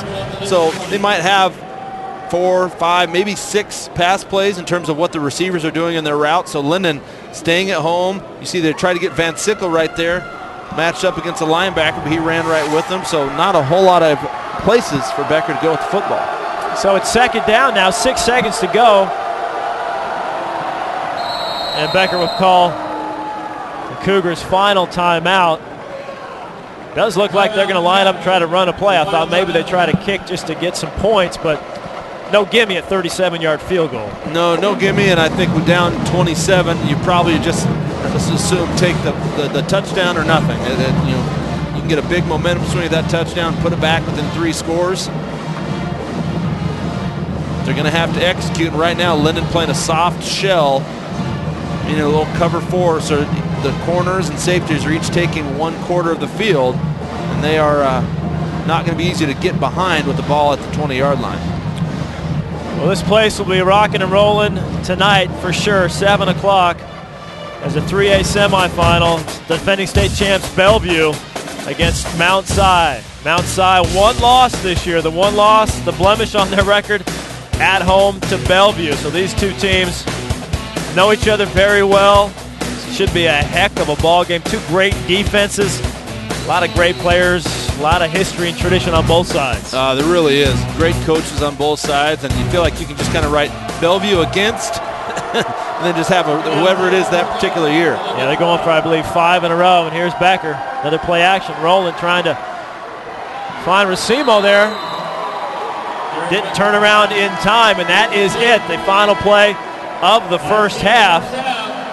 Thinking they might try a shot at the end zone, but I think they were trying something, maybe quick sideline, get another play, but doesn't work for the Cougars. Not much did work for Capital in that first half. Lynden dominating Capital 27-0. More from the sports desk and from the Tacoma Dome here at halftime on Root Sports.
All right, it's a bunch of Josh Kraft.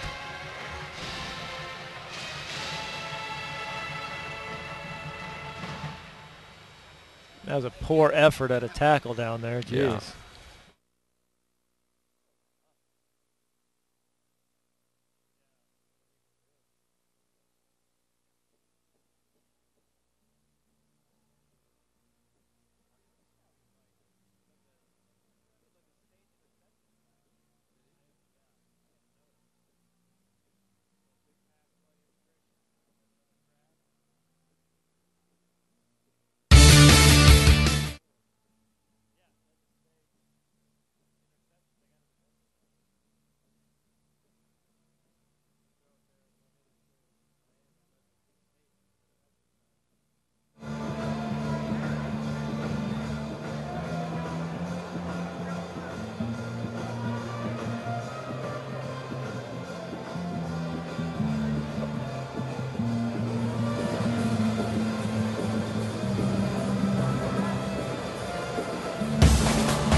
Welcome back inside the T-Dome, our WIAA 2A semifinal. Lynden, you see them there, the green and gold all over the Cougars from Capital. 27-0 here at half. Brad, Adam, Jason Stiles with you. Boy, we thought we've seen a lot of offense, a lot of scoring. We just didn't know it'd just be all from one team. Right. Wow. Well, Lynden started out strong early. A couple big fourth down plays to get them going on that first drive, and then defensively they have just thwarted all of Capital's efforts. We've not seen anything from Kai Van Sickle on a consistent basis, and it's been all Lynden in this first half. So our highlight package from the first half is going to be a lot of Lynden and a lot of this guy, Josh Kraft. Yeah, he made some big plays when it counted most. That's a big fourth down run to put them on the board with their second score. They just kept things going. Was one big play for Capital early on as they tried to add on 21-0. They couldn't do it. They got Tad Maeva coming up with a huge interception, Brad. He led the state in interceptions last year. No surprise for Capital, but could not capitalize on that. And then Kraft to the air again. Yeah, Zach Biss, a guy that can really go up and get it. They've got some big, tall receivers and able to make plays. Then you see Christensen, some great footwork by him, speed to the corner.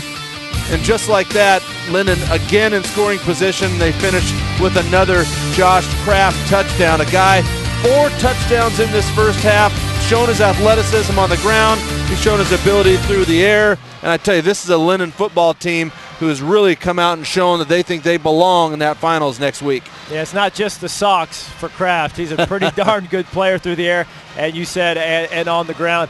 If you're the Cougars from Capital, I mean, you're down 27-0. How do you get back in this game? Well, you got to do it with all three faces, Bad. You got to put one play at a time on offense, put together a drive and get in the end zone. You've got to figure out a way to get the turnover when you're on defense, and something's going to have to happen with special teams. When you're down 4 scores, it's not going to happen in one place. You've got to play the full second half and see what you can do. Both of these teams are here for a reason. They've had a lot of success, so while Capital is down in the first half, they certainly have a big second half still to play. You see Becker out there getting loose. Their quarterback, their defense has got to find some way to stop Kraft and the Lions. Unable to do that the first half. It's 27-0. We're back with a kickoff for the second half when we come back.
see the LeMay America's Car Museum there right across the street from this structure where we are, the T-Dome inside for the WIAA 2A semifinal game, kicking off 4 semifinals on Root Sports over the next 2 days. And those guys have put up big numbers, and a big reason why Lynden on top 27-0 here as we get ready to start the third quarter. Yeah, Zach Viss, leading receiver for this Lynden Lion team, 6 grabs, 104 yards. No receiving touchdowns, though. I see Luke Christensen. He's 10 carries, 64 yards. The man of the hour has been Josh Kraft. You take a look at him, 4 touchdowns on the ground, 14 of 19 passing. Had that one interception that cost Lynden a chance to score, but those 3 guys have done it all year long. They did it again, and they've done it both offensively and defensively, stopping the state's leading rusher in Kai Van Sickle. 4 touchdown runs by Kraft. He's now got 12 on the year. He's accounted for 38 touchdowns, same as Van Sickle. There he is, number 11. But Van Sickle unable to really get things going in the first half, just 54 yards rushing. We'll still see him carry the heavy load in the second half. A little squib kick comes to Van Sickle. Patience finds a hole over the middle out to the 45-yard line. You can see why he's rushed for over 2,600 yards. 25 yards. But not much going for Becker in the first half, just 1 of 9. The Capital's offense, just unable to get going. Well, yeah, but part of that is because so much of what they do is off of play action. You take a look at Van Sickle's big kickoff return. They've got to get him going in the run game to open up that play action pass for Becker. Becker keeps it on the option. He's got himself some room and a first down. Down to the 38-yard line of Lynden. You see immediately Capital comes out with a different look. Running the triple option on the play fake. Becker pulls it. He's got all sorts of running room. He's got 30 yards rushing now on the game. 1st and 10. Trying to give their fans something to cheer about, still on their feet. The visitor sideline there, Capital in white, Lynden in green and gold. Again, the option.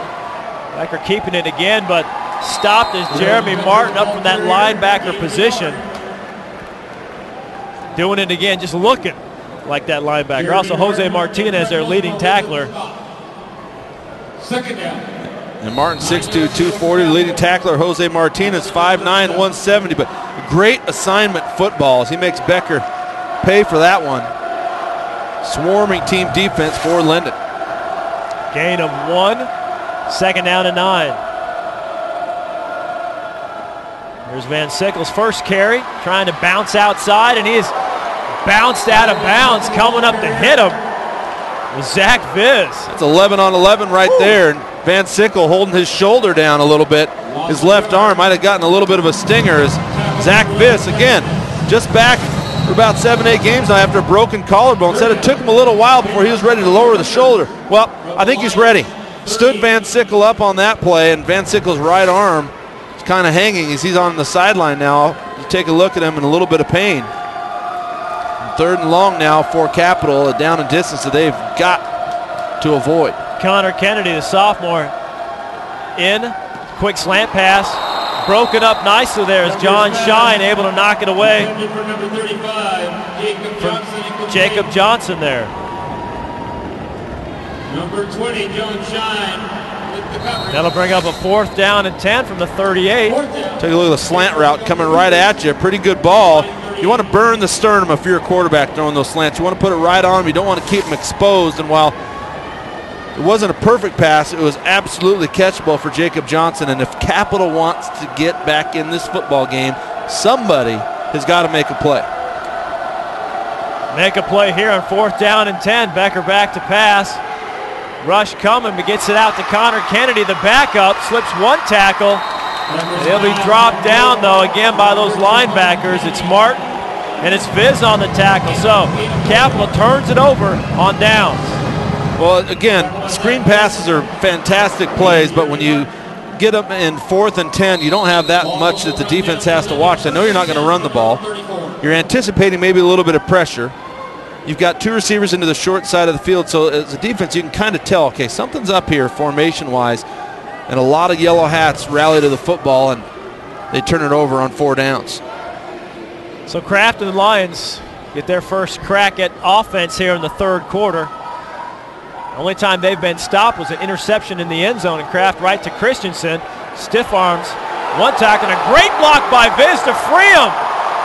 WIAA, the only one to bring him down, and he does inside the 25-yard line. I tell you, these coaches next to us going crazy over that block by Viz. Zach Viz doing it all. Well, those don't come around very often during the season. When they do, so long as you do it legally, you've got a great highlight film shot. So Luke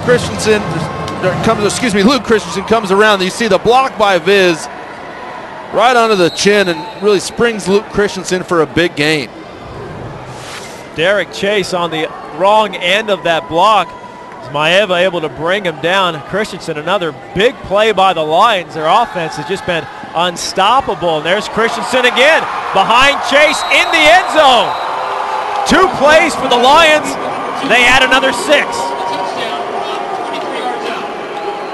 Well, again, a one-on-one matchup. Capital, they've made their living getting home, bringing pressure and getting to the quarterback. This time, Kraft able to elude for a long enough time. Finds Luke Christensen matched up on a linebacker. One-on-one, Lynden wins. Well, we've seen Kraft's arm strength.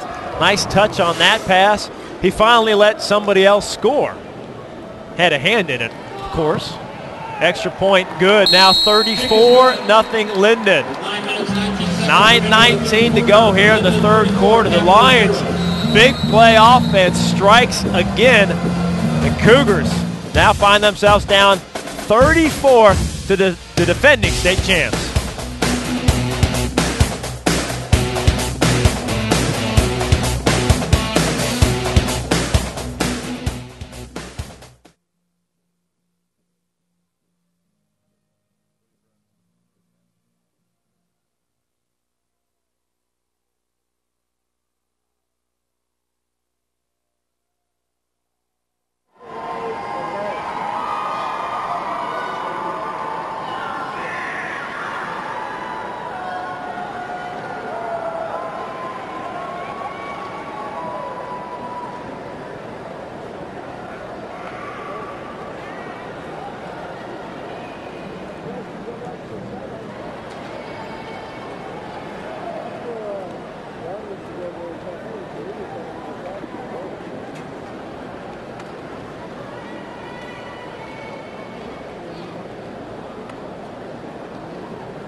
Number 33, Allison.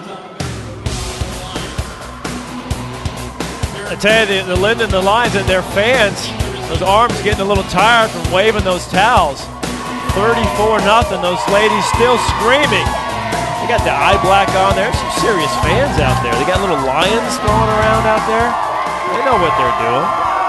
All right, where are you watching? You see it at the bottom of the screen. 733-733, text us.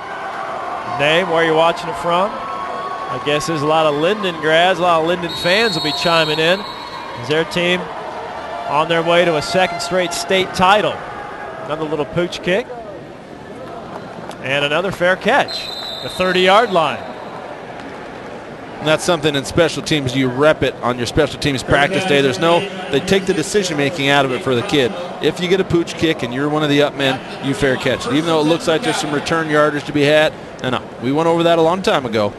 Let's let our ball carriers do the job. I told you Capital was a running team, and there's a good indication of how the passing game's going, I guess, today. 14 to 260 for Kraft and Lynden. Well, Van Sickle with the carry. Viz right there again, 11 on 11. I give this kid a lot of credit. Van Sickle The senior can barely even raise that left arm. Take a look at him holding it, but insisting on coming out and playing. Well, he may have some opportunities to play other things after high school, but you know, if this is potentially your last game as a high school senior, you want to make sure that you finish it on the field with your teammates. Capital talked all week and all season about how close they are as a group, and he doesn't want to leave any of these guys. This time his fullback, Ryan Rieta, the first down carry. Sophomore doing a lot of the dirty work blocking for Van Sickle, but had 90 yards rushing last week. Picks up 7 there. Yeah, they're going to have to switch it up a little bit, take some of that load off of Van Sickle. Really rely on some of those guys up front. I mean, if anything, they just want to keep the ball out of Linden's hand to minimize the score. See everybody for Lynden going at that football too. First down from the 43-yard line for Capital. Pitch back to Van Sickle. Going to follow some blocks, but again swarmed under. That was Matt Meyer. Matt Meyer absolutely ran right through a crack block from Sam Hollingsworth and ran to that tackle. You can see Meyer try and come into your street. See, he tries to crack block him. That didn't work. You can see Meyer come back in your picture in a hurry and clean up that pile. Just a man amongst boys out there. 280 pounds, plays both sides of the ball, highly recruited guy, going to be playing Division I football somewhere. It's like that block made him angry. Yeah, right. He went after Van Sickle. So I'll show you to try to crack block me, a little receiver. Oh, Newman misses Van Sickle in the backfield there. And Martin brings him down, a flag on the field.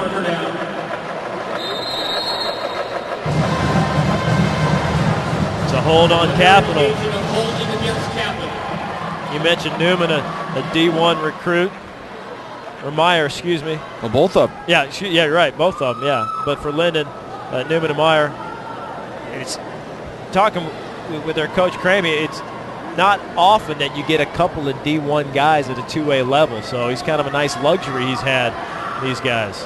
But the sports community up in Whatcom County, we've talked about it a little bit, but especially at Lynden High School, Lynden Christian, always very successful. I mean, I know this is an exaggeration, but it's almost like every kid plays sports at these schools. A lot of them play multiple sports. So you have a smaller enrollment than some of the bigger schools, but you have more turnout for sports. And Lynden has turned out athletes year after year, but to have two bookends on your O-line that are as big as they are, as fast as they are, that can really control the ball game, you don't get that often. And you don't get that often at any level. Second down and 8 after the penalty. Becker trying to find a seam. He does. Chase. And Viss right there for the hit for about a 3-yard gain. I tell you, Viz, as impressive as he's been a receiver, he's really come on in this defensively. When he was hurt, he really helped out some guys. They needed to develop some depth in the secondary. When he was out, he really helped guys see the game better. He watched it from up in the coach's booth, and it really gave him a new perspective on the game, how they call plays, why they call plays, the down and distance aspect of it. And he has really come up and laid the wood here in the game today. Brings up third down, 9. Becker to the air again. Here comes Newman. Throws it over the middle, and Martin, I think, got a paw on that one. That was a dangerous pass. Well, as a quarterback, if you're going to run a screen, you've got to draw the defender to you, but at some point you've got to get rid of that ball. The team's going to recognize the screen. So you see, you're going to draw depth. You're going to try and dump it off, but at some point the ball's got to be gone.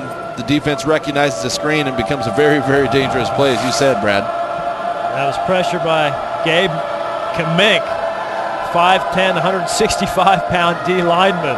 The senior putting the pressure on as Racimo back to punt once again. Christensen lets it hit. I guess he fielded that one inbounds and just stepped out. All right, so it's Lions ball at the 12. 6:51 to go here in the third quarter. 34-0 Lions.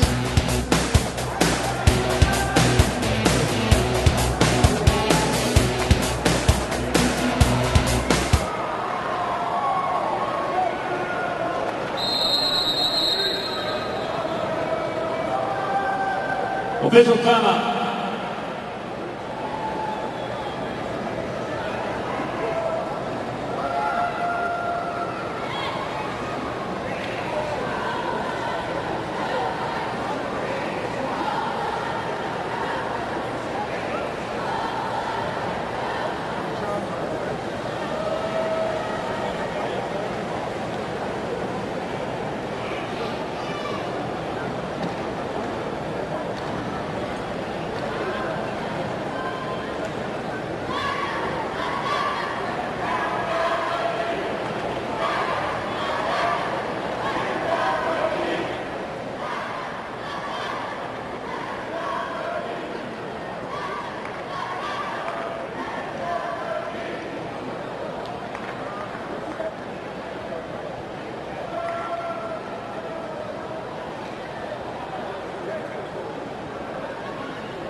This game is the first of 3 games here. Next at 4 o'clock, we have the 2B semifinal featuring Morton Whitepass and the Connors. Lynden enjoying their return visit to the T-Dome. They won the title last year, up 34-0. They've got the ball on their own 12-yard line after Christensen fielded the punt and just kind of stepped on out of bounds. Coaches couldn't understand that one either.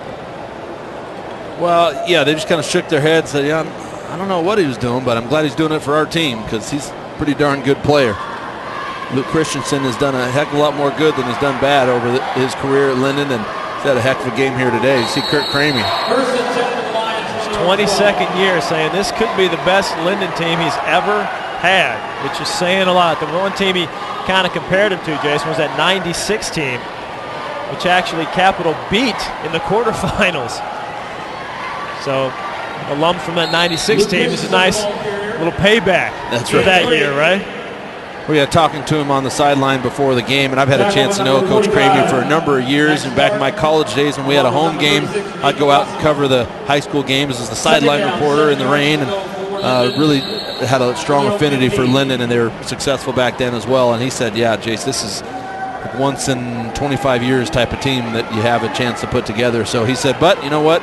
Capital may have the same thing on the other side, and this is definitely going to be the toughest game we've had. So I think they've come out ready, and they've certainly executed on every level.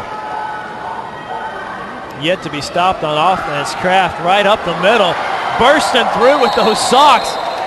Just about broke another big one. It falls out to the 30.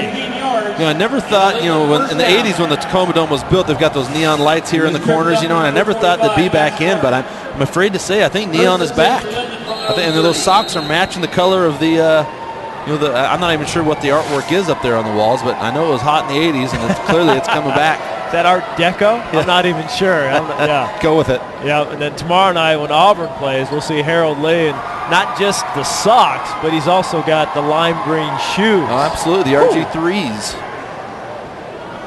Hand off to Christensen right up the middle. Brought down by Nathan Hull. Cougs still playing hard.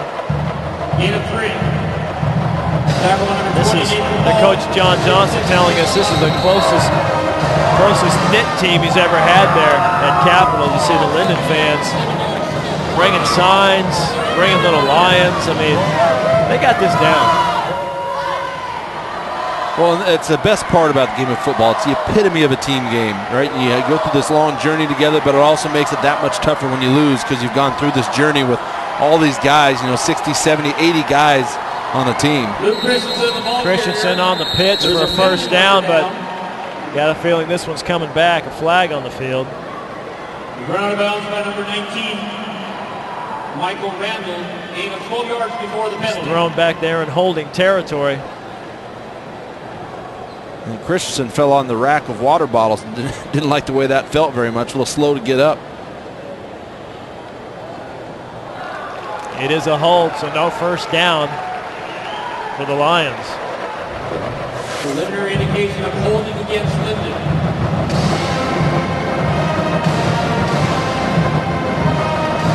A lot of grappling, a lot of good hand fighting is what you like to see if you're an offensive lineman or a blocker. Hands extended. Didn't see much in the way of a hold, but we're a lot further away from the action than the officials are. Second down, 14 yards to go for Lynden. Second down, 14. Boy, very few penalties during this game. Right. And a really well officiated game, too. It's not the easiest job in the world, especially when you get two good teams like this. They count on it being a well-called game, and it certainly has been.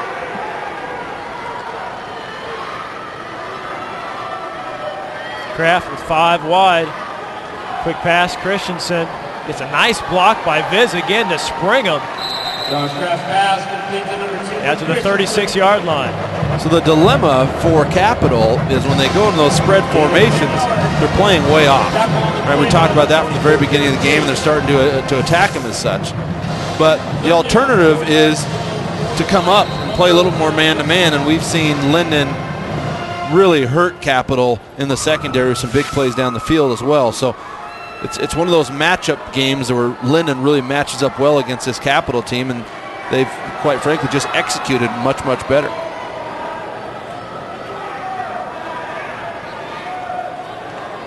3rd down and 4 for Kraft. He keeps it.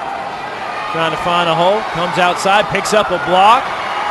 Down the sidelines for another 1st down as Dak Shagrin springs him with another block. What stands out to me, Jason, these guys go both ways. We talked about that for Lynden, but the unselfishness, their willingness to block and to help out their teammates. I was just going to say it's all 11 guys playing together. And it seems like that's a little bit of a cliche, but it's so hard to put it together. It seems like such a simple game, but you need to have all 11 doing things at the same time to make it go. And certainly Josh Kraft is the guy that makes it go, but so many of his teammates and some of these guys up front, they're all doing it together and at the right time.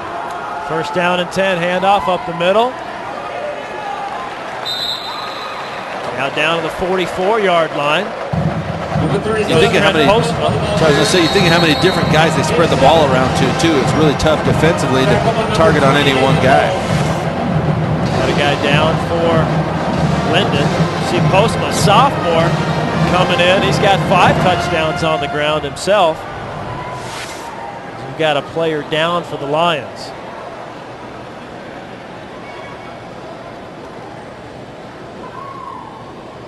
While we attend to the player down on the field, let's go back to our Ford Sports Desk. Tom and Taylor.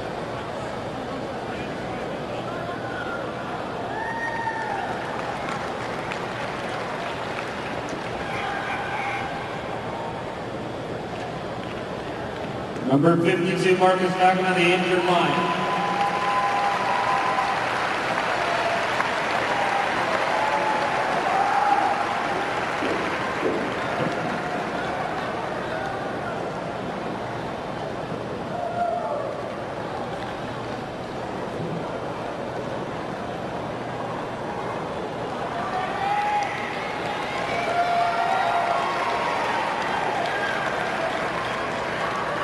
Second down, 3-yard single for Lynden at the Cougar 44.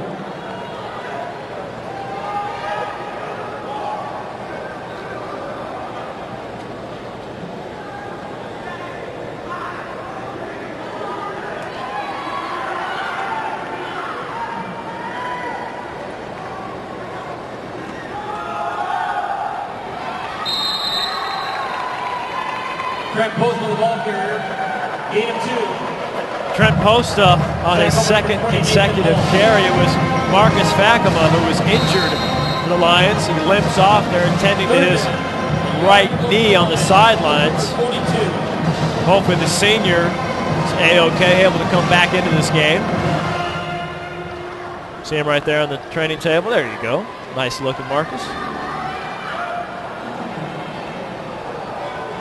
His Lions play on now. 3rd down and 1, under 3 to go in the 3rd quarter. Handoff once again. Postma. It's 3 yards up the middle. Another 1st down for the Lions. Starting to churn out yards on the ground now, eat up some clock. There's Fakema. 1st and 10 for Lynden. Yeah, you see him say that hurts. See a doctor doing some, they call that point tenderness, trying to find out where it hurts, where the ligaments attach. You hope that it's not a career-ending injury for him. As just a senior, he's got 1 more game to go. You want to make sure you're healthy for that one. Posted down to the 35-yard line. Tackle for number 56, Kevin Stevens. I just realized, Jason, I looked down and I've got a blank spot empty for the punter for Lynden. I don't even know who it is. We haven't had to see him. They've yet to be stopped on any drive. I don't know if, I mean, I'm sure they've got a punter. I'm sure they list somebody. Maybe it's kind of like the special teams captain that, you aren't sure until game day who it's going to be. Oh, and there's another interception off the fingers of By WIAA. Again, led the state in interceptions last year, an all-state DB. Gets a little bit of revenge on that play. Intercepted by number 7. Well, Tad's played a heck of a game. He's been in the right place. He's just been against some much bigger guys that have gone up and made catches against him. That's his 2nd interception of the game. And again, we talked about somebody needs to make a play for Capital. He's gotten the ball back now twice for his defense. Viz is not able to come up with that one as Kraft throws it a little bit high. But Coming back, though, to make the tackle. Oh, that's Dak. There is a punter. Dak Shagrin, the punter. Don't use him very often, only 6 times this year. That's why I don't have him down. Okay, Van Sickle picks up 8 on the carry. Tackle by number 78, Matt Meyer. Meyer on the stop. Capital from their own 36. Take a look at Shagrin's. Had a couple catches today. He's also a guy that filled in for Viz when he was out with that broken collarbone injury, and said that time that he had to really have to make plays made them a better secondary. Back to Van Sickle behind that big offensive line. All right, Van Sickle, ball carrier. Gain of 3 yards. Out to the 40 for another first down, but down 34-0. These runs eat up a lot of time. When we talked about it, this is not an offense built for coming from behind from large deficits. They're not going to chew up large chunks of yards. Not a real sophisticated pass game. But they'll still have to push it downfield when they are having success with the runs. They can play off of that play action.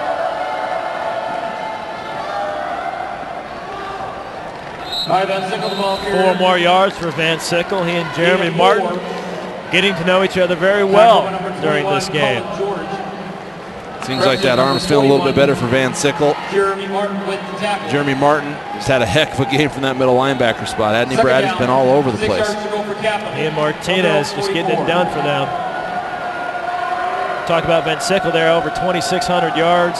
And he missed a game. He missed the Spaghetti Bowl against Olympia with a leg injury. And the clock runs out in the 3rd quarter, so the Lions add to their lead. It's 34-0 as we start the final period here in Tacoma.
Three quarters in the books in our WIAA 2A semifinal. Lynden all over Capital. Hey, if you would like to order a DVD copy of today's game, you're probably going to be a Lions fan, but you can do that and any other WIAA championship events at PretFilms.com, your championship DVDs. Capital band trying to get things going, trying to get the Cougars going. Offense has the ball. I don't mean to say if you're a Capital fan you can't order a DVD. Some good still, obviously. Super season to get here. And Sickle out over the 45. The yards have been tough to come by for Kai Van Sickle today. That's his 21st carry now for just over 80 yards. Not quite 4 yards per carry. Not used to that. The big man's used to carrying quite the load, but he's had games of over 200 yards, over 300 yards. We talked about 12 touchdowns coming in to today's game in the playoffs alone. I think that speaks a heck of a lot more about Lynden's defense than anything Capital hasn't been able to do. They get him set up with a screen pass, makes one miss, but Viz right there to bring him down and actually takes the ball away, but ref saying Van Sickle was down. Boy, and slow to get up for Lynden right now is Jeremy Martin, and at this stage of the game, you just want to keep people healthy. Let's see here. I want to see the nice job setting up the throwback screen. Van Sickle gets it. Viz comes up to make a play, and he took the ball away from him, but I just want to see at what point. Yeah, he was down. Yep. Boy, these Lynden guys are just ball hawks, so every play you see him pulling at that football. Credit Capital for holding on to it. Handoff up the middle to Rieta there, giving him another carry, the sophomore.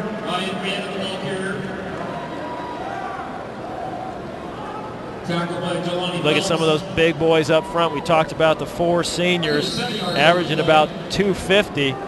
Coach John Johnson saying this would be a good, not just a 3A or 2A line, they'd be a good 4A line. They're that good, that big, that solid. And you take a look at Big Baylor Hall on that right tackle, actually Kai Van Sickle's stepbrother. Her parents got married last August, and you talk about a tight-knit bond. They get it through football, but they're also family. And there's Van Sickle, loose for the first time tonight. He's got a convoy, he's got himself a touchdown, and Capital on the board.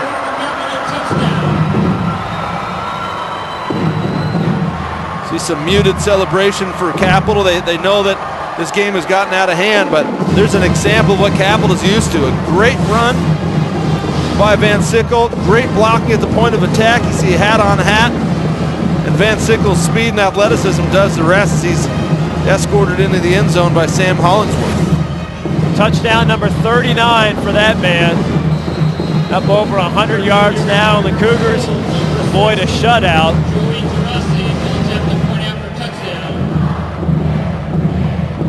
Giving their fans finally something to cheer about. An extra point by Joey Girassi, up and good. So 34-7. So that man, Van Sickle, getting into the end zone for the Cougars.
Cougars fans have something to cheer about. They're on their feet.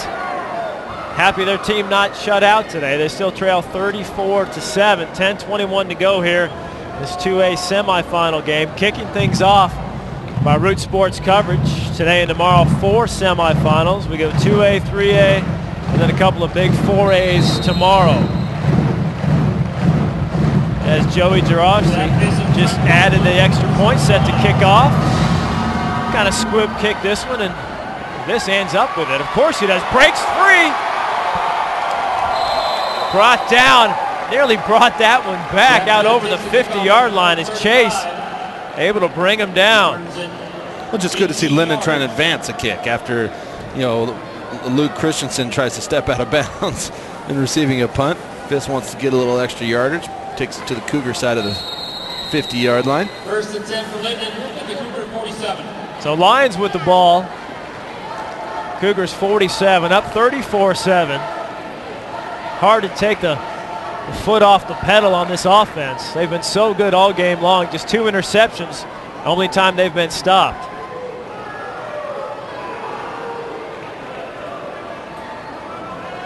Kraft back to the air, and that was nearly intercepted.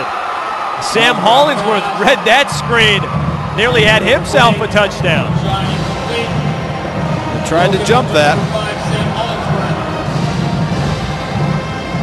They're seeing, we've got a couple guys playing. Derek Chase is playing as if it was a backwards pass. Yeah, he actually took it in the end zone. Take a look at this. Jacob Chase picked up the ball and ran it. If it was a backwards pass, the referees didn't know. Nobody on the field knew. The only guy that chased him was Luke Christensen. They're just now getting back to the line of scrimmage. He ran 50 yards, so thinking maybe a touchdown. Chase is going to come back into your picture here in just a moment. There he is. Second down, 10 yards to go for Lynden at the Cougar 47. A rare incompletion, too, for Kraft. He's been spot on all game long. Over 200 yards through the air, approaching 100 on the ground. Pitch back to Christensen, a nice block by Phelps, and Christensen to the races. Touchdown Lions. Randall unable to catch him.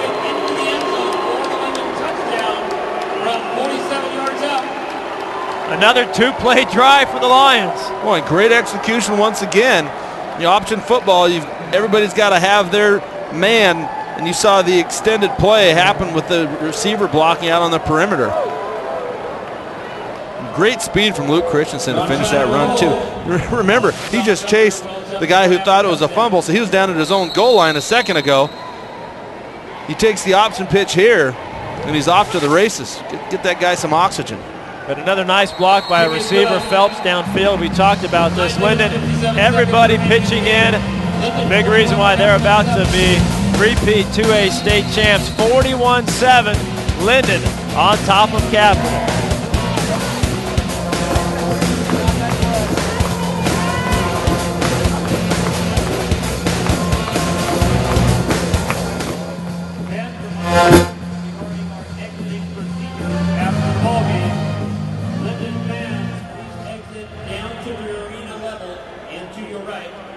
Capital fans, please exit down to the arena level and to your left. Thank you.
We are back in the semifinal game. Lynden on top 41-7. I've already anointed them the 2A championship again. My apologies. I get carried away. This, of course, a semifinal.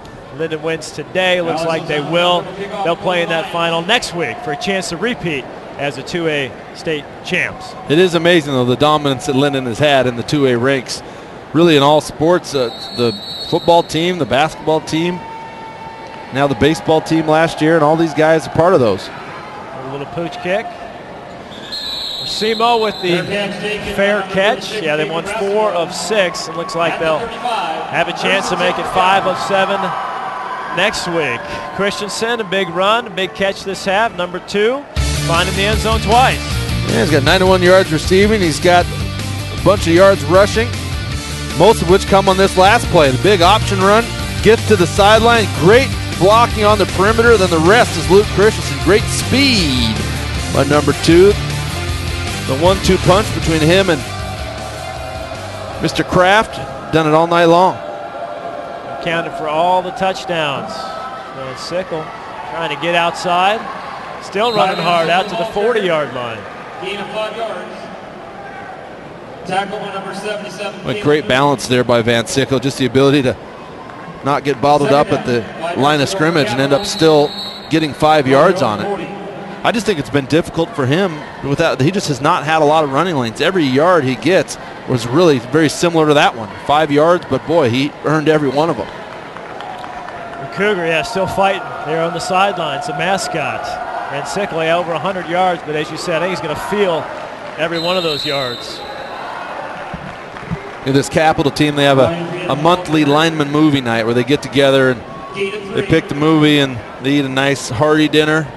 I don't think there's a lot of greens involved, probably a lot of steaks and lots of calories, but it's brought this group very, very close. And quite a few seniors up front for those guys. They've done it all year long, but tonight has just not been it for them. As you see, 165 total yards for Capital. They've not been able to throw the ball, and running has been tough.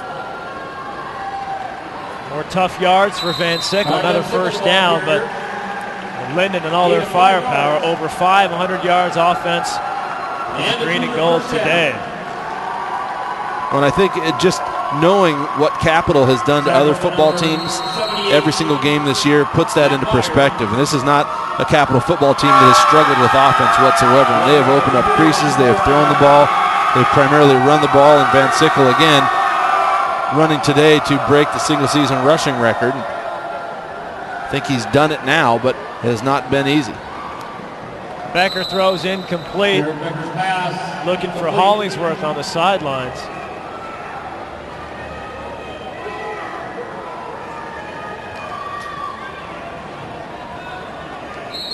Take a look at Becker. He just has not had many opportunities. I think he's got 3, maybe 4 completions, and only had 1 at the end of the first half. He's had a couple of screen passes that have gone for good yardage, but all in all, just a really frustrating day offensively for Capital.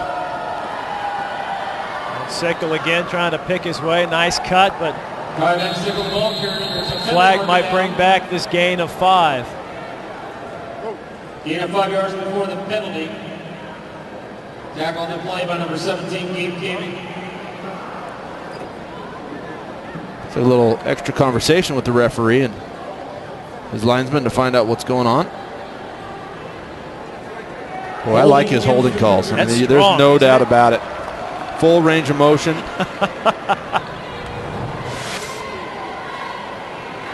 at the Baylor Hahn hands to the face right there. Yeah, that's sure. I don't know if that's a hold, but I know that that's hands to the face.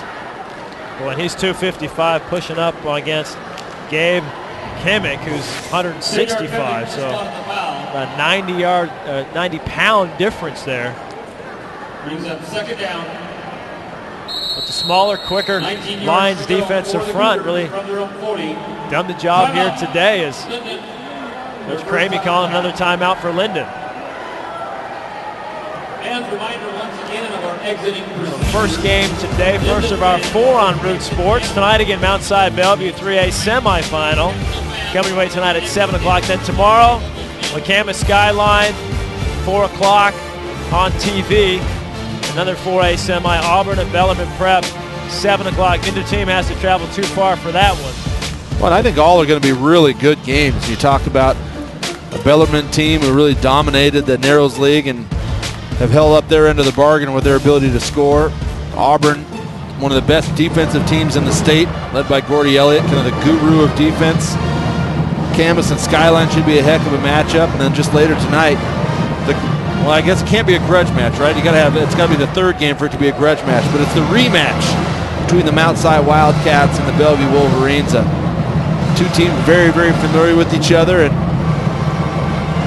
Bellevue's there to be knocked off, but this is their best team that they've had in a very, very long time. And a good part from outside, it's the best team they've ever had as well. So a good matchup of two very strong Kinco teams.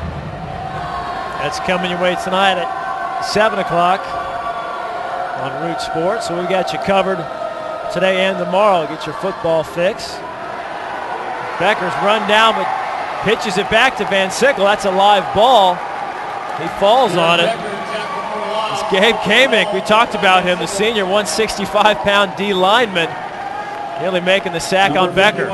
Yeah, a guy that size just frustrates the heck out of those big linemen because he's so quick, tough to get your hands on, and I think he's a little ticked off after the hands to the face that he took a couple downs ago and runs down the quarterback.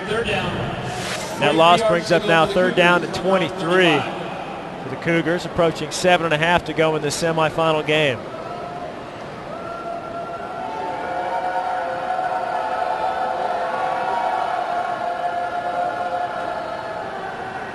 Screen pass out here to Hollingsworth. Get some of those yards back. Tackle number 41, Jeremy Martin. Set up about a 4th down, and depends on where they mark that. 4th and 15, 4th and 16. Well, those are the plays I think that have worked well for Capital, like just those screen plays, and they get an opportunity to push the ball upfield. Unfortunately, they've had to do too many of those when it's 3rd and forever or 4th and forever. So a big play that the yards are somewhat negated. Racimo has been busy punting. Gets away another one, nice and high. Fair catch by Kraft. The Lions ball to 28-yard line. Kraft just stay on there, take the gloves off and stay on, quarterback. Hey, over 100 WIAA state championship events available for on-demand viewing anytime at WIAAnetwork.com. Go to there, check out games like this, some other championship games, lots of different sports, boys and girls. These guys want to get back there to that title game next week.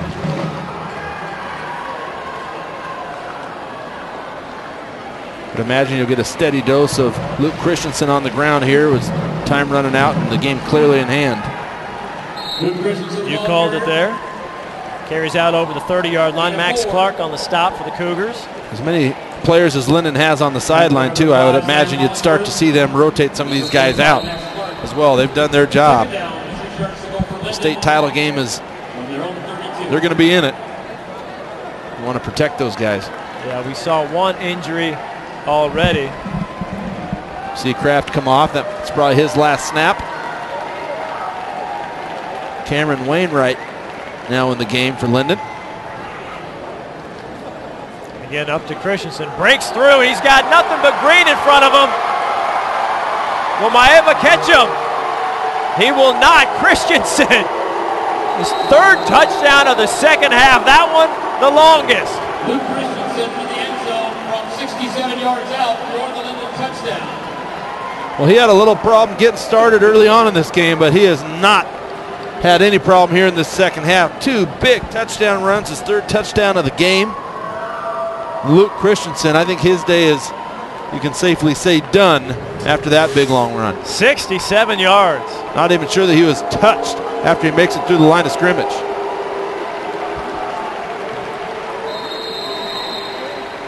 Boy, his 2 touchdown runs here in the 2nd half, over 100 yards. So he's having a huge game himself. It's Kraft, it's Christensen, it's all Lynden, 48-7. See number 2 right there. Yeah, he's exhausted. He's tired of scoring, tired of running out there. Good tired though. Yeah, real good tired. You'll take that. You can get on that bus, head on back a few hours up to Whatcom County. He's gonna have a good night's sleep. Great shot from behind. You see that initial crease, and Luke Christensen so fast.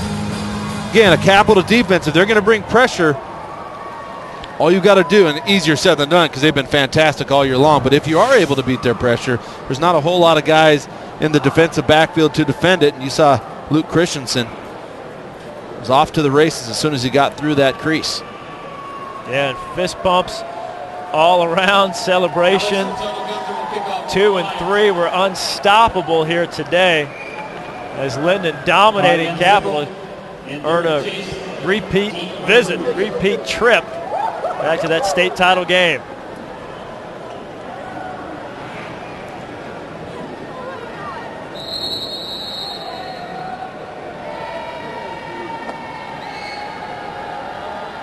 Tano Gunther with the kick. Connor Kennedy taking this one. No fair catch. A sophomore out over the 33-yard line. Capital ball once again. 5.5 to go here. Clock running. Yeah, with that lead with Lynden, anything over 40 points in the second half, there is a running clock, and this is not something that Lynden is unfamiliar with. This has happened a number of different times this year where they have gotten out in front of the opponent, and the clock has continued to run in the second half. Another carry for Van Sickle. Van Sickle, the ball carrier. So I know it's been tough going for him, but I love that kid. I mean, he's been banged up. You know, his shoulder's hurting. That offensive line, it's been so successful, and Capital should be congratulated on a great season because these guys were absolutely road graders, maulers. Just ate up yardage against some of the state's best to get here. And they just ran into a team in Lynden that played much better today. And Capital's 9th trip here to the semifinals. Becker rolls out. He's got his man. Another first down for the Cougs. Carries out, went into Lynden territory. And Racimo comes up with a big catch from that tight end spot. He's been busy as well. Between all the punting he's done and taking some big hits, been able to deliver a few of his own on the defensive side.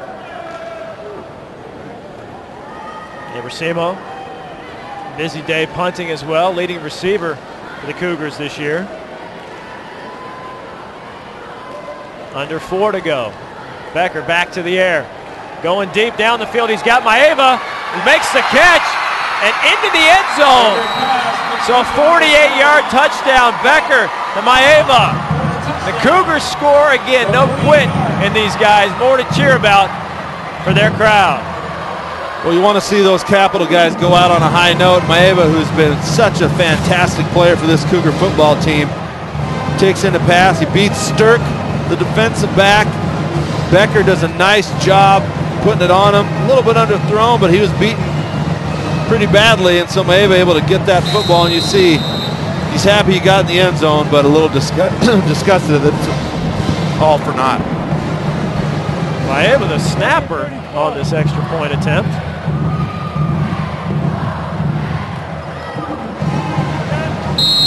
The lefty puts it up and in as Gerasi adds the extra point, 48 to 14. That extra point takes us to the Ford Sports Desk. Tom and Taylor.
All right, a kickoff, fielded there, Lions ball.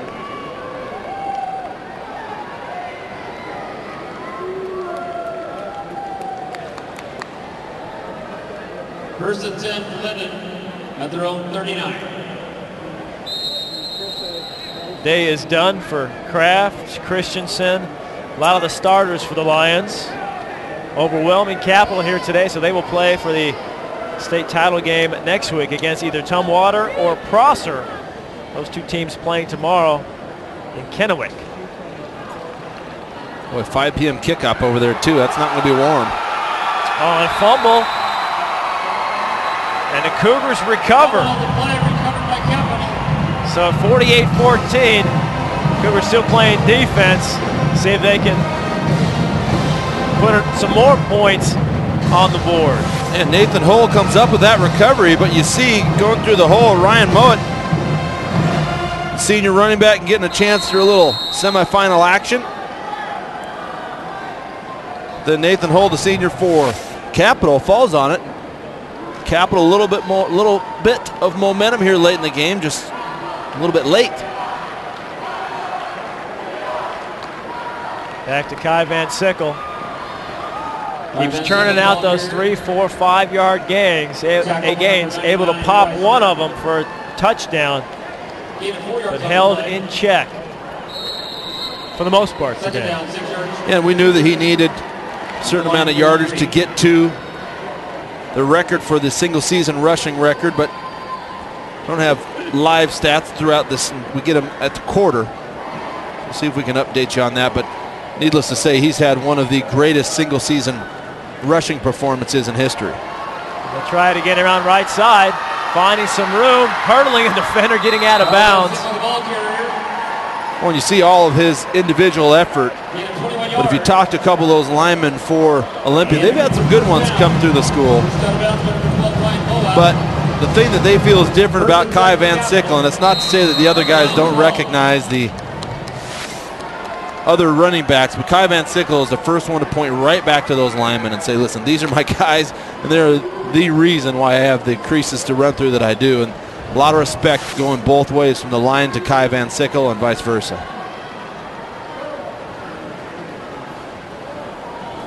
Hand off to Ryan Rieta up the middle, inside the 10-yard line. More subs come in for Lynden. Under a minute to go here in this 2A semifinal.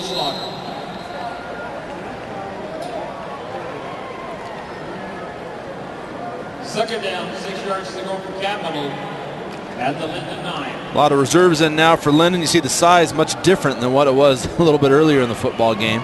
But this is great experience for these guys, and it's one thing to play in the Tacoma Dome. You see another touchdown for Capital. Van Sickle able to get in from 6 yards out. Nice pitch there by Becker. With 30 seconds to go, another touchdown, making the score a little more respectable. Well, yeah, and I like to see the seniors for Capital go out on a high note. You see Nathan Hull recover the fumble. Van Sickle's able to recover that. You see all the linemen congratulating him on that run, and this guy has played banged up. We saw him hurt that shoulder early on in the game. But another option that's worked well for him here in the second half. It made this game a little bit more respectable, but still too much Lynden. Extra point is good. Now 48-21 with 30 seconds to go. Of course, football here, but we got college basketball as well for you. Gonzaga Hoops fans, Root Sports, your destination for the best hardwood action. This Thursday at 6, don't miss Lewis Clark State tip-off against number 17 Gonzaga. It's college basketball season. Tune in to Root Sports all season long. Another good team by Mark Few and the Zags. Just a factory out there in Spokane. Nice to see. Every time I feel like they've got the team that can make the big run, and I think this year is no different. They're I think stacked. In the early season, they're looking strong. Harris playing well up front, and I love the backcourt. You could cross them over from your Cal Lutheran days? I would probably try. I don't think I'd be able to get past either one of those guys. I'd like to be able to get to half court. Yeah, right. Guys, just beat the pressure once. Yeah. Just once, yeah. Maybe score. Maybe one bucket. Well, let's not go too far. Let's start small goals here. Half court. I got you. All right, kickoff here. Kind of a squib. Oh, it works again as the Cougs fall on that ball. Well, they've done a lot right these last couple of minutes. Jacob Johnson covers the kick. They got 12 seconds trying to get one more play off. Well, I don't know if they're going to be able to. Now, the first thing that happens has got to be a good kick. But now at the running clock, they've got to call a timeout. Although it shouldn't be a running clock anymore, should it? Well, I think once it's 40, I believe it stays running clock. Even though obviously the deficit under 40 now at 48-21. So a timeout by the Cougars. Trying to get one last play. Boy, if you ever had a flea flicker or any type of a trick play, now's the time. Yeah, that's right. Throw it all out. Everything in the kitchen sink included, right? See what they can do. Van Sickle out of the game. 2 wideouts, 2 running backs. This will be the last play of the game.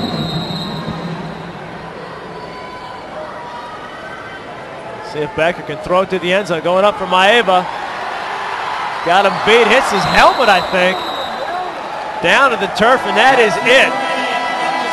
0-0. This game is over. Lynden overwhelming Capital 48-21. That man Kraft had a hand in 5 touchdowns, running for 4, throwing for 1.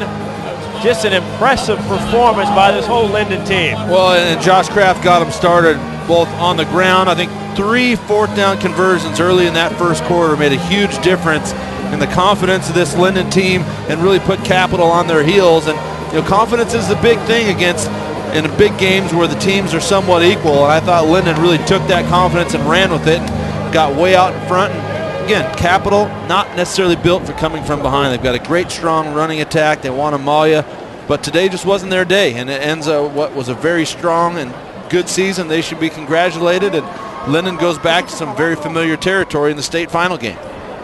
That'll be next week. Going for their 5th title in the last 7 years. Lynden dominating the 2A, dominating today. We're back with more from the Tacoma Dome when we come back on Root Sports.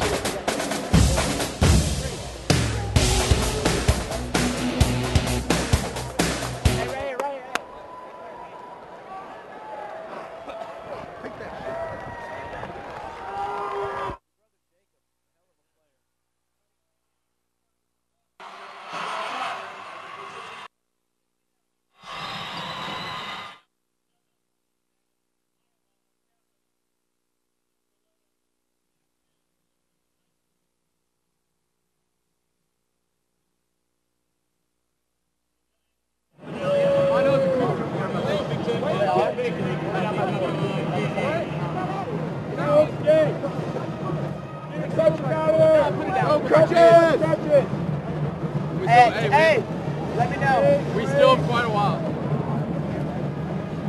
45 seconds. We don't smell too bad, do we? Nah, y'all smell beautiful. Hey, we good? Hey.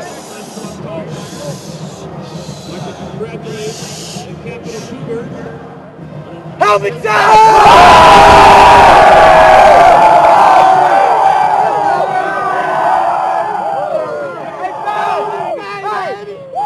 Today, baby, but we ain't done yet. We got unfinished business, baby. Good week of preparation. Family on 3, 1, 2, 3. Family!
Okay. Which?